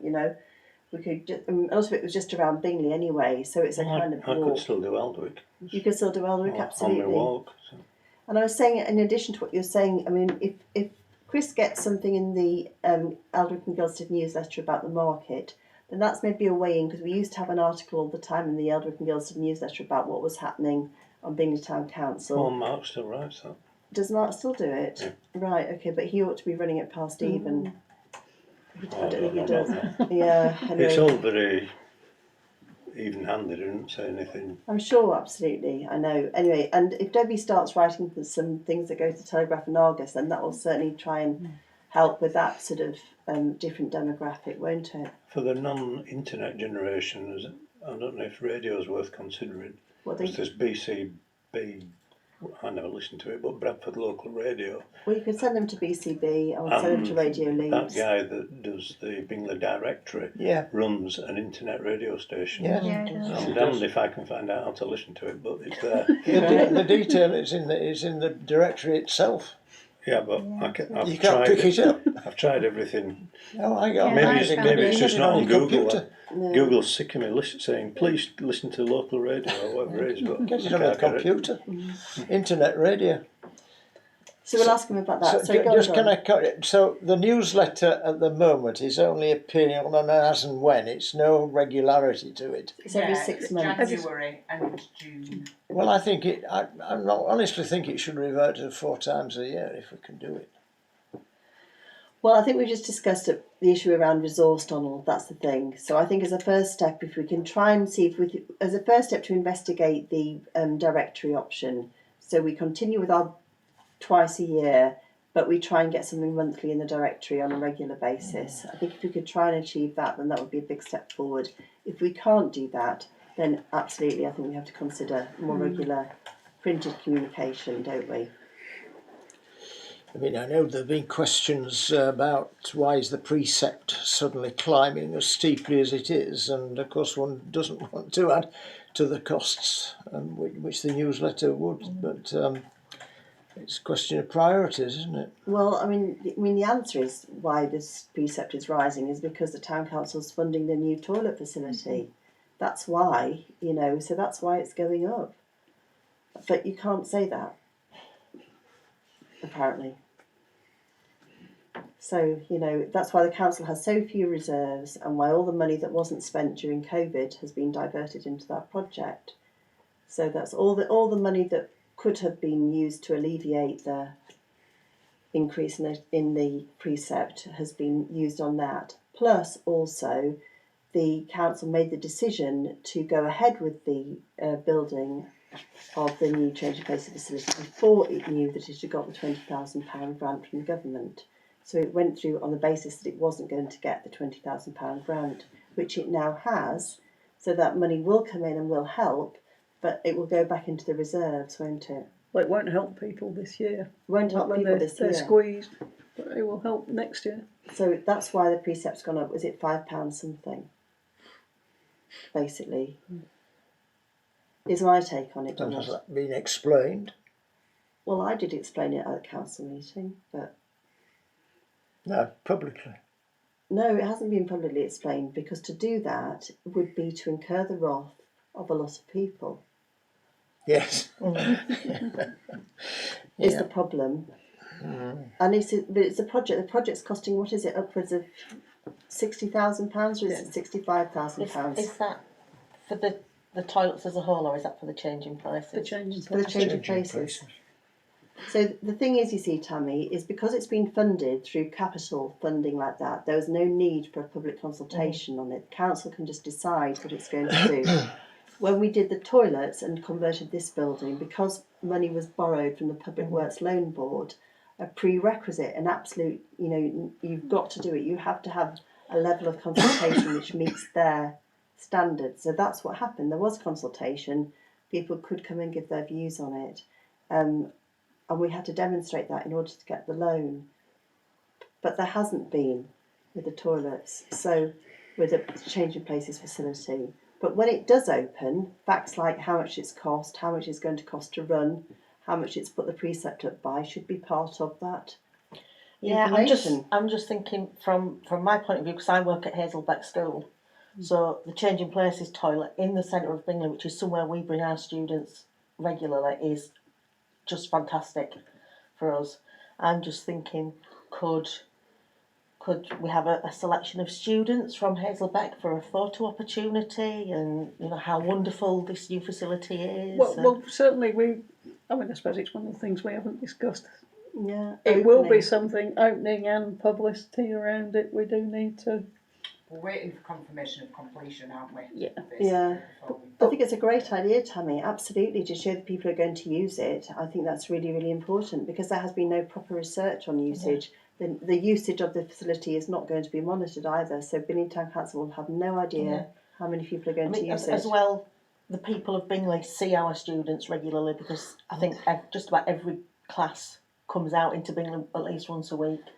So, it's not like, because a lot of these kids aren't from Bingley, but they're at school in Bingley. Yeah. So, I'm thinking of the local issue. Could there be any comeback saying, well, those children don't live in Bingley and they're using our facilities, but they do go to school in Bingley? So it's a public toilet, Yeah. Effectively, once it's there, we don't know who uses these toilets. No. And the reason for having it really was it encourages a lot of visitors. It's supported walkers are welcome. A lot of people come to Bingley. to do all sorts of activities now. The market and the other events happen because we do have public toilets. That is really key to making these things happen. So, hopefully it will encourage more people to come to Bingley. And I think it's a great idea if we can encourage people who are going to really benefit from it to be part of the opening, to come along, to see what we're doing. That would be brilliant. And if you've got those links, Yeah, absolutely. fantastic. But to answer the question as to why the precepts No, gone up, that's why the it's gone precept's up, really. not an issue. I'm just interested on like I say, and I know users of the Changing Places facility, and it'll just be immense for them. It'll mean that they can spend longer in Bingley, rather than coming up and then us having to rush them. Which is really transformative, and which is a message that people need to say, isn't it? Absolutely. Yeah. So it's key to get somebody to say that, isn't it? Yeah. Anyway, so we need to discuss that, don't we? But right, communications policy attached. So Lewis Kerdale was going to go look over both the communications policy and the communications engagement policy. Right. And sort of don't know whether amalgamate them or make sure they don't overlap, but obviously he's not here and he's. So should we just park that one and then come back to it when Lewis is back and when he's that's what he's going to do? The comms policy again has got lots of references to F&GP in it that we need to remove. Through. Okay. So with your permission then, Eve, in that case, should we just park those until we have Lewis's input, and it gives everybody more time to consider it, doesn't it? And the review of editorial policy for newsletters then? Was that something else that he was going to look at? No, that was just one, because I'm just organising all the policies into a policy review schedule. So all meetings will get a few policies at the moment. I'm just working our way through them. So I just thought that's probably best added onto this agenda. But I mean, we can defer that as well if you prefer to just take them all together. I mean, we probably need to broaden it anyway. Can you not open it? It doesn't say a lot. It's editorial policy for newsletters. The primary function of the newsletter is to tell the community about town council's activities. Where possible, the newsletter will refer to the town council rather than individual councillors. Unless particularly warranted, the newsletter will not feature local groups unless there is a reason to do so, e.g. reporting grant awards, etc. All articles will be authored by the town council. That's it. I really do think that needs reviewing though for future newsletters. Yeah, it does. But I think it's probably more than newsletters. We almost need an editorial policy for everything we've talked about tonight. Do you want me to look at that? Yes, please. Okay, I'll look at that then. Fine. Okay, and I'll do that with your help, Donald, if that's okay. Now, people will need to know what's going on. There's all some of the things they want to know. I was asked just recently by someone, what's going on about this money that we got for the Mornington Road demolishing? We got about £200,000. What's happening? And see, that's Bradford Council, there are views and opinions about that, as you well know. There's lots of views and opinions about that. I've tried to put in the newsletters that do go out, the email ones, the monthly ones, things on this. Again, we're beholden to Bradford Council. They have finally put the paperwork in to register the charitable trust. They've then come back and said the Charities Commission's got a 3 to 6 month backlog on that, so the charitable trust does not exist at this time. The money's still there. It's been held in a non-interest bearing account, I think, so it's not really gone up. But until the charitable trust is in place, Bradford will not allow any grants from it. And I can't remember off the top of my head. No, there is some interest on it. I think there might be £2,000 or £3,000 in interest that's built up since they started, that they can then give in grants. But the way they're setting things up is the capital remains invested, and it's only the interest that they're going to award grants from. So maybe, sorry. Because the question always is, well, why is it that it's fallen under the control of Bradford Council when this money was bequeathed for the benefit of education of Bingley people or Bingley children. Why is Bradford now Well, got hold of it? ultimately they were the owners of the building, weren't they? So they got the money. So why it's happened like this, Donald, is because they had a decision to make about what to do with the proceeds, and they decided to do what the district councillors recommended, which was to set up this blooming trust fund. They decided not to do what I recommended, which was to give the money to Bingley Town Council so we could give it per capita, per head, to school children who go to school in Bingley who also reside here as well. Because I know what Bradford Council, I knew what they would do with the money. They just take it, sit on it, we'd never see it again. But because the district councillors, Heseltine, Pennington and Wynnard at the time, were so keen on this trust fund, they all set it up and stitched it up with the committee beforehand, and the committee, the Regulatory and Appeals Committee, decided that's what they were going to do. To be slightly fair to them, because I did have to dig into some of this, the City Council solicitor found something that I think worried Bradford, which was that the school was initially built with a loan from the government that theoretically could be called in now because it's no longer a school. Therefore, they've invested the money, so if they have to, they could give that lump sum back. Given that the money came in 18 something or other, the chances of the government, well, mind you, as a country we are fairly broke, so they might want the money back. But that was one of the justifications for setting up the trust and investing the money as a lump sum and not spending it. No, that really, I think that's an after the event, because I was actually at the meeting, Philippa, where they made the decision. So I saw it, I took notes throughout the whole thing, and I know what was discussed, and that did not come up as a point. I know that, and I think it was something that they invented afterwards to justify their decisions, and it was something which was completely circumnavigable anyway, getting around that. I mean, honestly, which government is going to come back nearly 200 years or 150 years after a loan and say, oh, whoops, we'd like it back, please? Yeah. I mean, are they seriously going to do that? They're just not going to do it, are they? It's too much effort for them to go after £226,000 or whatever it was. They didn't even loan that at the time. I think they loaned it like 40,000 or whatever it was. So I do know this genuinely because I was there. I sat through all the meetings. I went to it. I minuted it. I made reports to Bingley Town Council. And the reason they did it was because of that's what they wanted to do. They wanted to hang on to the money.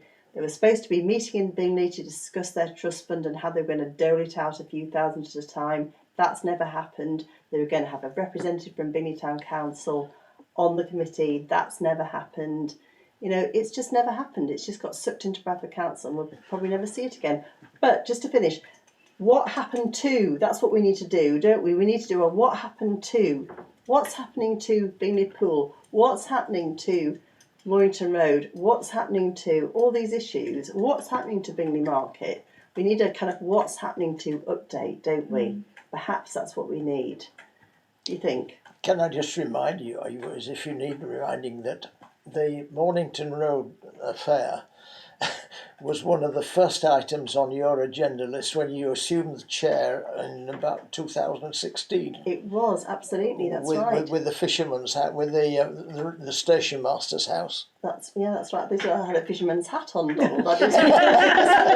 Of course, absolutely. Derelict buildings, that was a priority, wasn't it? I have to go because I'm picking my wife up. All right, no, Chris, thank you so much. Thank you very much. And let us know how you get on with Can I training say play. one thing? The next meeting's on Wednesday, the 23rd of September. It's the 21st. It's the 21st, yeah. It's the 21st, okay. Thank you very much indeed. No, it's my deliberate mistake. Okay, hopefully see you at the next market, Right. Chris. Bye-bye. Cheers, thank you very much. Bye, Chris. Depends on football. Yeah. You just Okay. press that thingy that looks like a light switch, that's it. Right, anyway, so we're not going to do these policies, that's fine. We'll shunt those policies to the next, and I'll look at the editorial policy for the newsletters. 21, events, to consider the Town Council's involvement in local events run by third parties. Why was that brought up? I think you wanted to include it to see how we could help third-party events such as, say, the Alice in Wonderland event that's happening in September, or the local, the recent Yorkshire Day event at the Chamber of Trade. So Yes. I mean, with that one, obviously, we helped toward the cost of it, didn't we? Yeah, we did.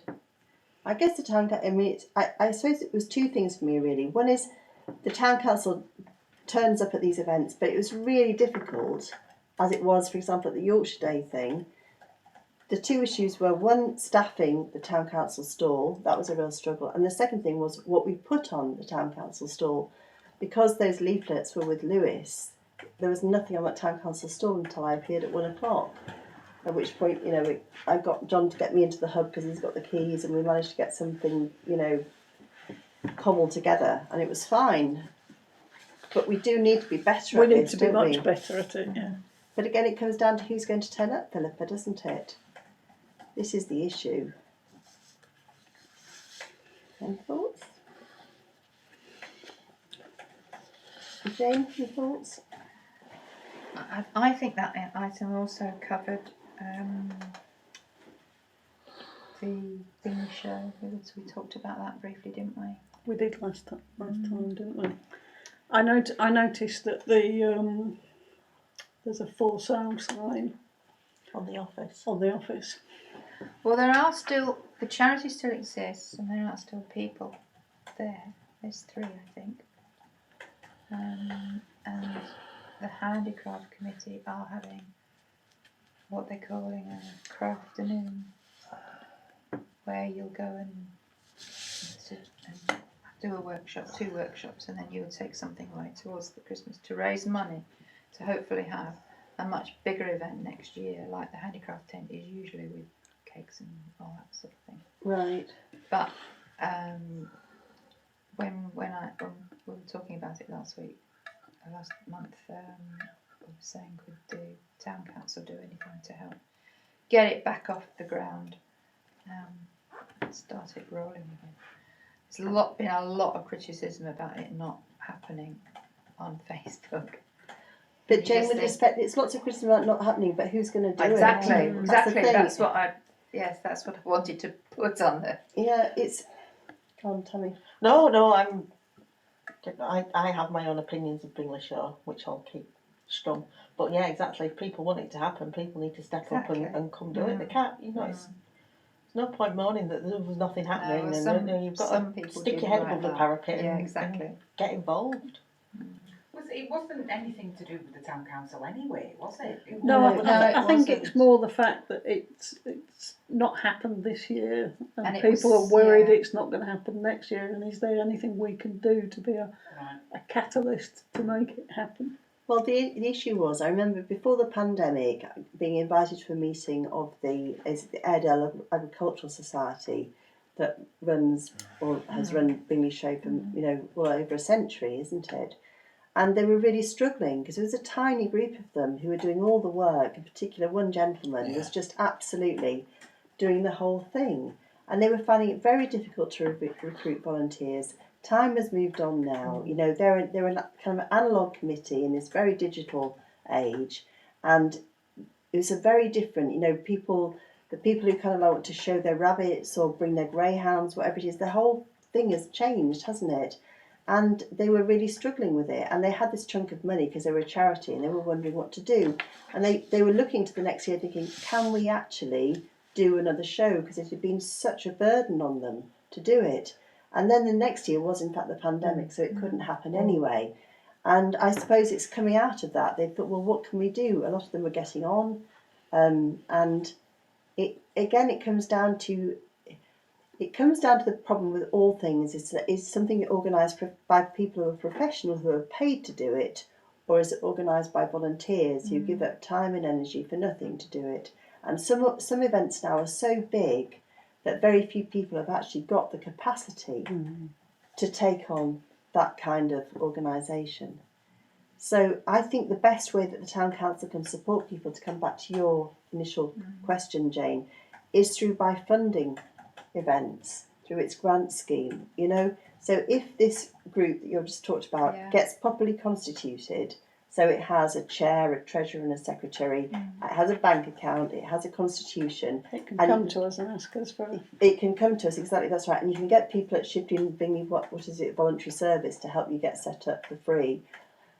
then it can come to us for a grant, either a large grant or if there's a special amount that it wants, above the £2,000, which is the large grant, it can make an application for more money. If they say we need £5,000 or we need £10,000 to, put on this event, then if the town council consider, how the money is going to be spent, how it will be accounted for, what's going on, and it can support in that way. It could then support by, amplifying its communications. But I don't think the council has got the resource. We can't run it. To run it. No. Yeah. It can't take on another role, as it were. It can support the Chamber of Trade. It can support, different organisations to do things, supply it funding. So I would take that message back to it, really. That's great, yeah. But I suppose if what you're saying about them is right, that they're an analogue group in the digital age, it might be that we could even just, if there is something that people want, we could put out a call for volunteers for them. It's not. It doesn't have to be. Yeah. I suppose so, but then they need to be able to process what they get. They need to do it, and I think they've got beyond that, really, Philippa. I think they've got beyond it before the pandemic. They've got to that stage of, I don't know how we. I mean, do you have any different information to me on that, Donald? No. It's a very specialist event, isn't it? I would imagine, so it would need. I think it just got too commercial. It's no business of the council to run a venture like a Bingley show. No. I mean, you can approve of it and support it, but you can't actually put financial, money into it. I don't think. But it's not part of the council's business to run a business. Well, it was run as I think it was a charity. It was run as a charity, wasn't it? It was a charity. Whatever, but it's you support the idea of it, but the actual you got to have a chairman, a secretary, a treasurer. The whole thing's all. But I'm finding all over people are less and less and less either able or inclined to get involved in the management of various societies. I know one that's going it's going out of business because they can't get a chairman. They're all retired. They're all this age, you see, and younger people are not stepping forward into these offices as they once did.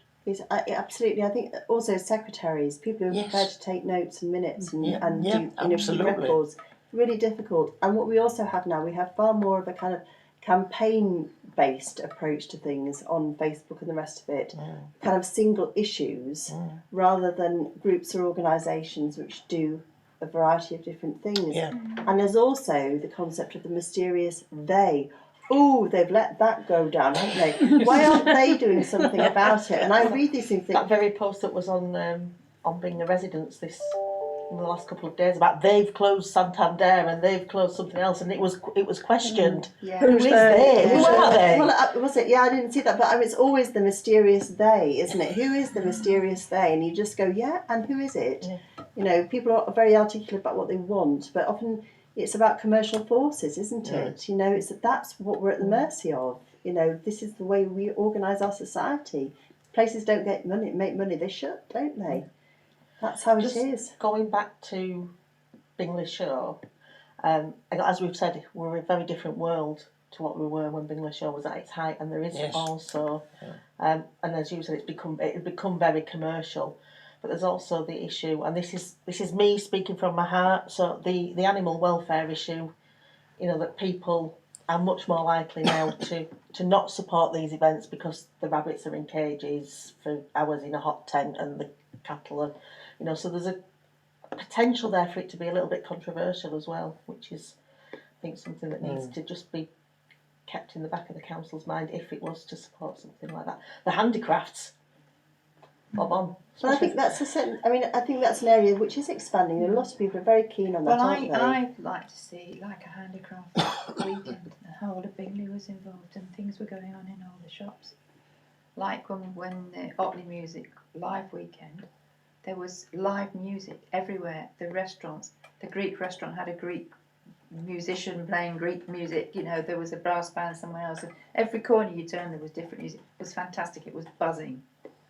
And So, I mean, we could do something like that, or have a handicraft thing where there were lots of sessions going on and people were showing their skills and teaching others and that sort of thing. I think it would be brilliant. Well, that's great. So if this group wants to organise that, Jane, gets itself organised, then I'm sure the town council, if there's a plan for it, would be happy to support it. I mean, there's a straightforward process for applying for money, and and also it could make a decision to, like I say, to help out with social media and promoting things, putting things in the newsletter or whatever else, like it did for Walkers and Welcome and the walking weekend. It's helped pay for promotional stuff for Walkers and Welcome, for its bunting, for all sorts of stuff. Small amounts in that case, but stuff that really helped bring people to Bingley. So yeah, I think that's what we can do. I don't think we can do anything particularly about Bingley Show unless it comes to us. No. I think it's beyond Can't start it up the thing. No, I don't think so. I think that's the most important thing, isn't it? That when we have to staff things better, and again, it comes down to who's going to volunteer. Secondly, we have to have something of quality to offer. So maybe, Debbie, that's something you might have to think about. What is it that you think that the town council should be showing on its stalls that would be of interest? We've done various things over the year, but perhaps having a fresh think about it. Just completely and utterly off the top of my head, if Bingley Town Council was to have a stall on the farmers market, so obviously copies of the publication, whether that's its own newsletter or the Bingley directory. What about things like mugs with Bingley on and a picture of Bingley? Because I don't think we can get those anywhere anymore. And I'm just thinking, the sort of the souvenir Yorkshire things. gift shop and all that sort of thing. That sort of thing. Because it's something that they could put on there that has to be relatively quick and easy to produce, because I know schools produce them and whatever else, that have got a direct link to Bingley, and then you've got something on that stall that potentially would draw people to you to come and talk to you about Bingley. I think it's a lovely idea. I'm just trying to work through it. I'm just somebody who's so battle scarred. I just think, okay, so first of all, we've got to get 3 quotes for different types of mugs. Then we've got to decide what's going to go on it. Then we have to go to decide. Then we have to decide how many quantities we're going to order and how much that's going to cost. Then we've got to put somewhere for it to be stored. My head has just gone through exactly. and then we have to I'll keep my good ideas to myself. No, it's a great idea. But then we have to get somebody who's going to move those mugs from the storeroom to the stall every farmers market And move them back. No, you won't need to move them back, so all have been sold. Then we have to decide on a price for it, and then we have people saying, "Why are you charging us for this? How much money are you making it? You're already charging us the precept." And where does this money go? And then we say, "Well, we're making money and we're going to give it to a charity," and then we go, "Oh, but which charity are we going to give it to?" And then we have everybody. Do you see what I mean? Yeah, I'm with you. Okay. So that's where my head has gone on. And I'm thinking, Spot on. if there was a Yorkshire shop that decided to come to the market If and there was a sell Yorkshire shop, its mugs, then I'd go, "Come to our market.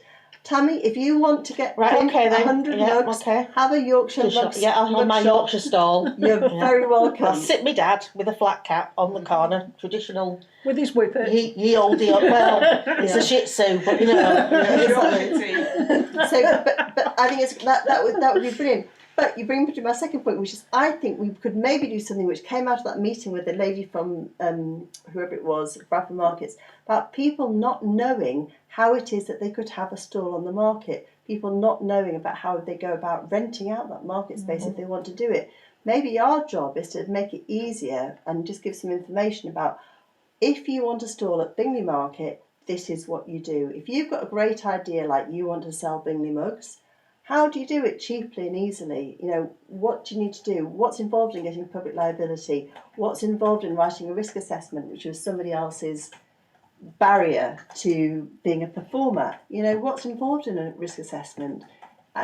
What questions have got to be asked? Maybe we ought to be doing something as a communications committee to communicate to people how they can better make most of the facilities. Do you think that might work? If I get the information, I'd be happy to write that, and I can publicise it, send it out.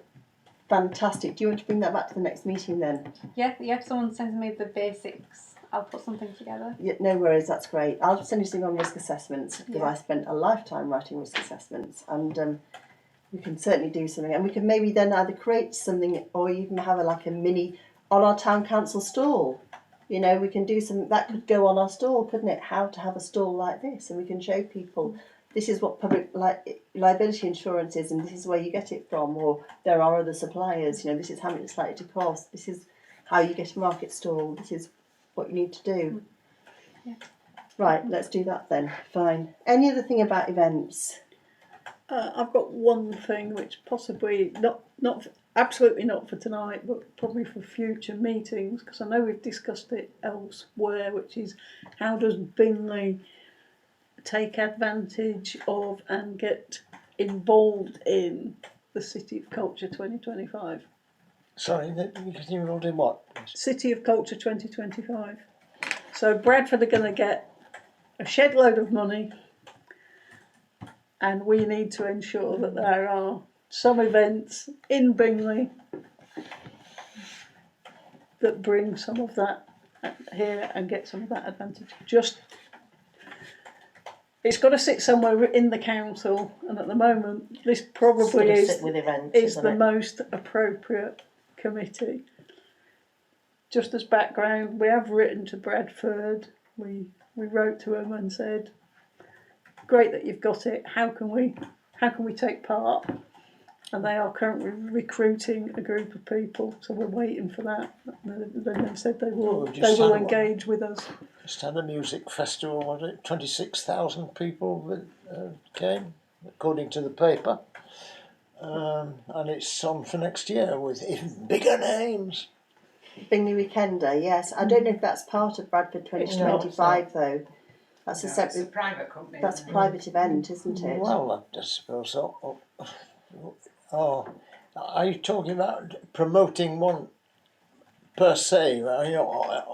Council organising one and doing? No, I'm just saying Bradford is going to be City of Culture in 2025. Theoretically, they're going to put on loads of cultural events. We need to ensure some of them happen in Bingley. Well, they have a literary festival every year, don't they? We're part of Bradford, so why don't we have literary festival events in Bingley? Because they decided not to do that, because Bradford Literature Festival is set up to serve the communities in Bradford that it believes should be served. So it centres its appeal on the city centre and certain areas of Bradford district which are designated as the most deprived. That's how it works, and it gets its funding. It's £22 million that it's had so far from the Arts Council, paying its directors £185,000 a year, 2 of them, because of the remit that it's given itself. That's why. All I'm saying is this committee.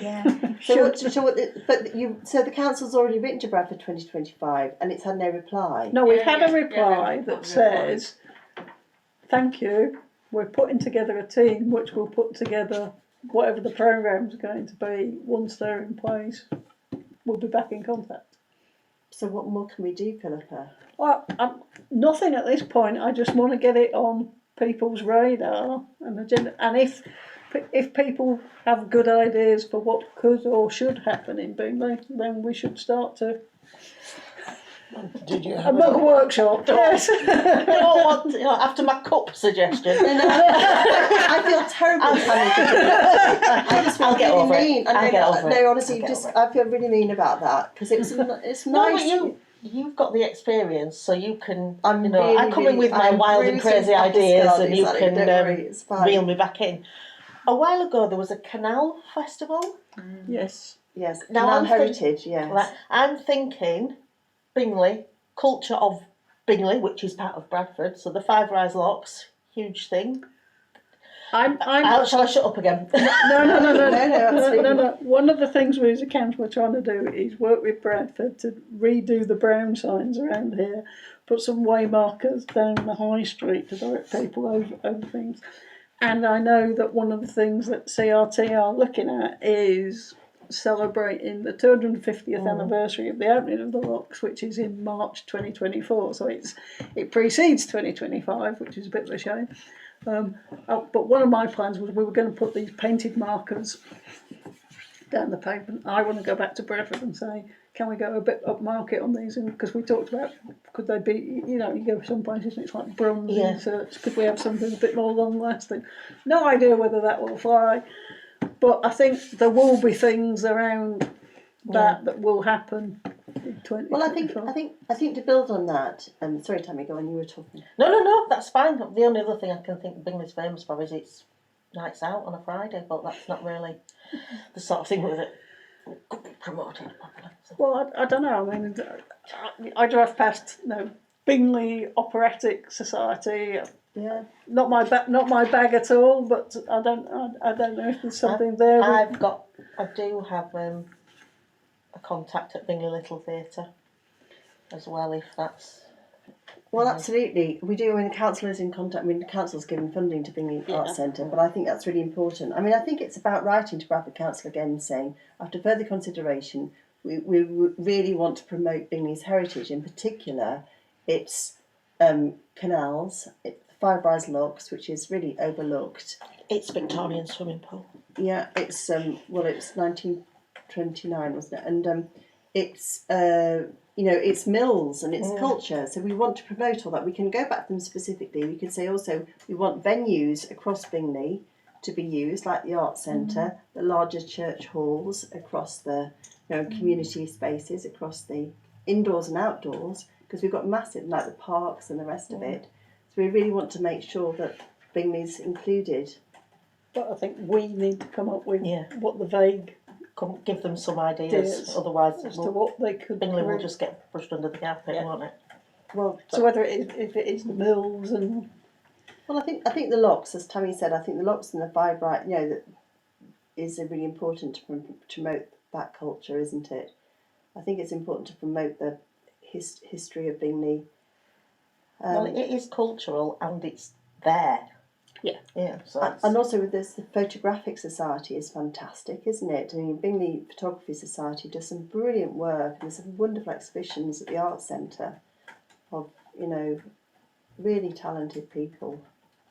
They've helped us out enormously over the years. So are you suggesting we've got the bandstand as well? Let's not forget that we've got the bandstand in the park that is underused. To use the parks. Yes, there's a lot of local artists who are really good as well. Local artists. Bingley Gallery, absolutely, that's right. But this is it. This is why I want us to start talking about it, because Bradford aren't going to come up with any of these. We should include. So, what do you want to put together this list then, Philippa, and then we can write to them and say, here are suggestions for ways that we could do this. But I think what we need to see is their strategy document. I looked for it everywhere. I've not seen their strategy. I haven't seen the document that's going to. Can we ask them for the document? Which document? Well, the document that they submitted to the bid. The bid that got the money. Because if we see the bid, they can see all the basis on what they got the money. And if we know that they promised to do X, Y, and Z, we can say, paragraph 23, you said you were going to do this. We can do it here. We can do it here. You know what I mean? So could we ask them for that strategy bid document, do you think? Could work with Friends of Myrtle Park and perhaps do something involving the whole of the park. You could have a crown green bowling competition and music on the bandstand. And well, we could have all sorts of events like trails and things, couldn't we? Christmas trails. We could get some light installations. There could be one event on celebrating Bingley in the park. Shall I put this on the next agenda when we've got hopefully the bid?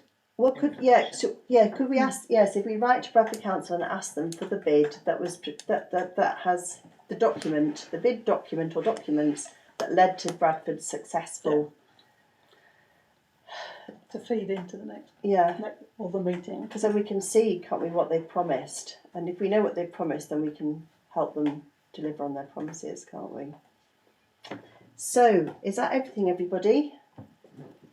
Yes. For the time being. For the time being, to be continued. So I'm really conscious that this has been really informal and I haven't taken proper votes on all this, Eve. Well, it's there hasn't been many decisions made, to be honest, and it's all recommendations anyway. It's all recommendations, so it's fine, isn't it? We haven't, we've already been in agreement, haven't we? I mean, it's all been consensus, hasn't it? You've all agreed with what we've agreed. No dissent. No dissent, so we're all right. So, right, the next meeting is on Wednesday the 21st of September here. So I hope everyone will be back here then. Thank you very much indeed, Jane and Tanya, for coming along. Lovely to meet you too, Debbie. And thank you very much, Donald, for reappearing at this committee. It's much appreciated. Thank you very much, Eve. And thank you, Philippa. And that's it. Right, now, don't just stop the recording.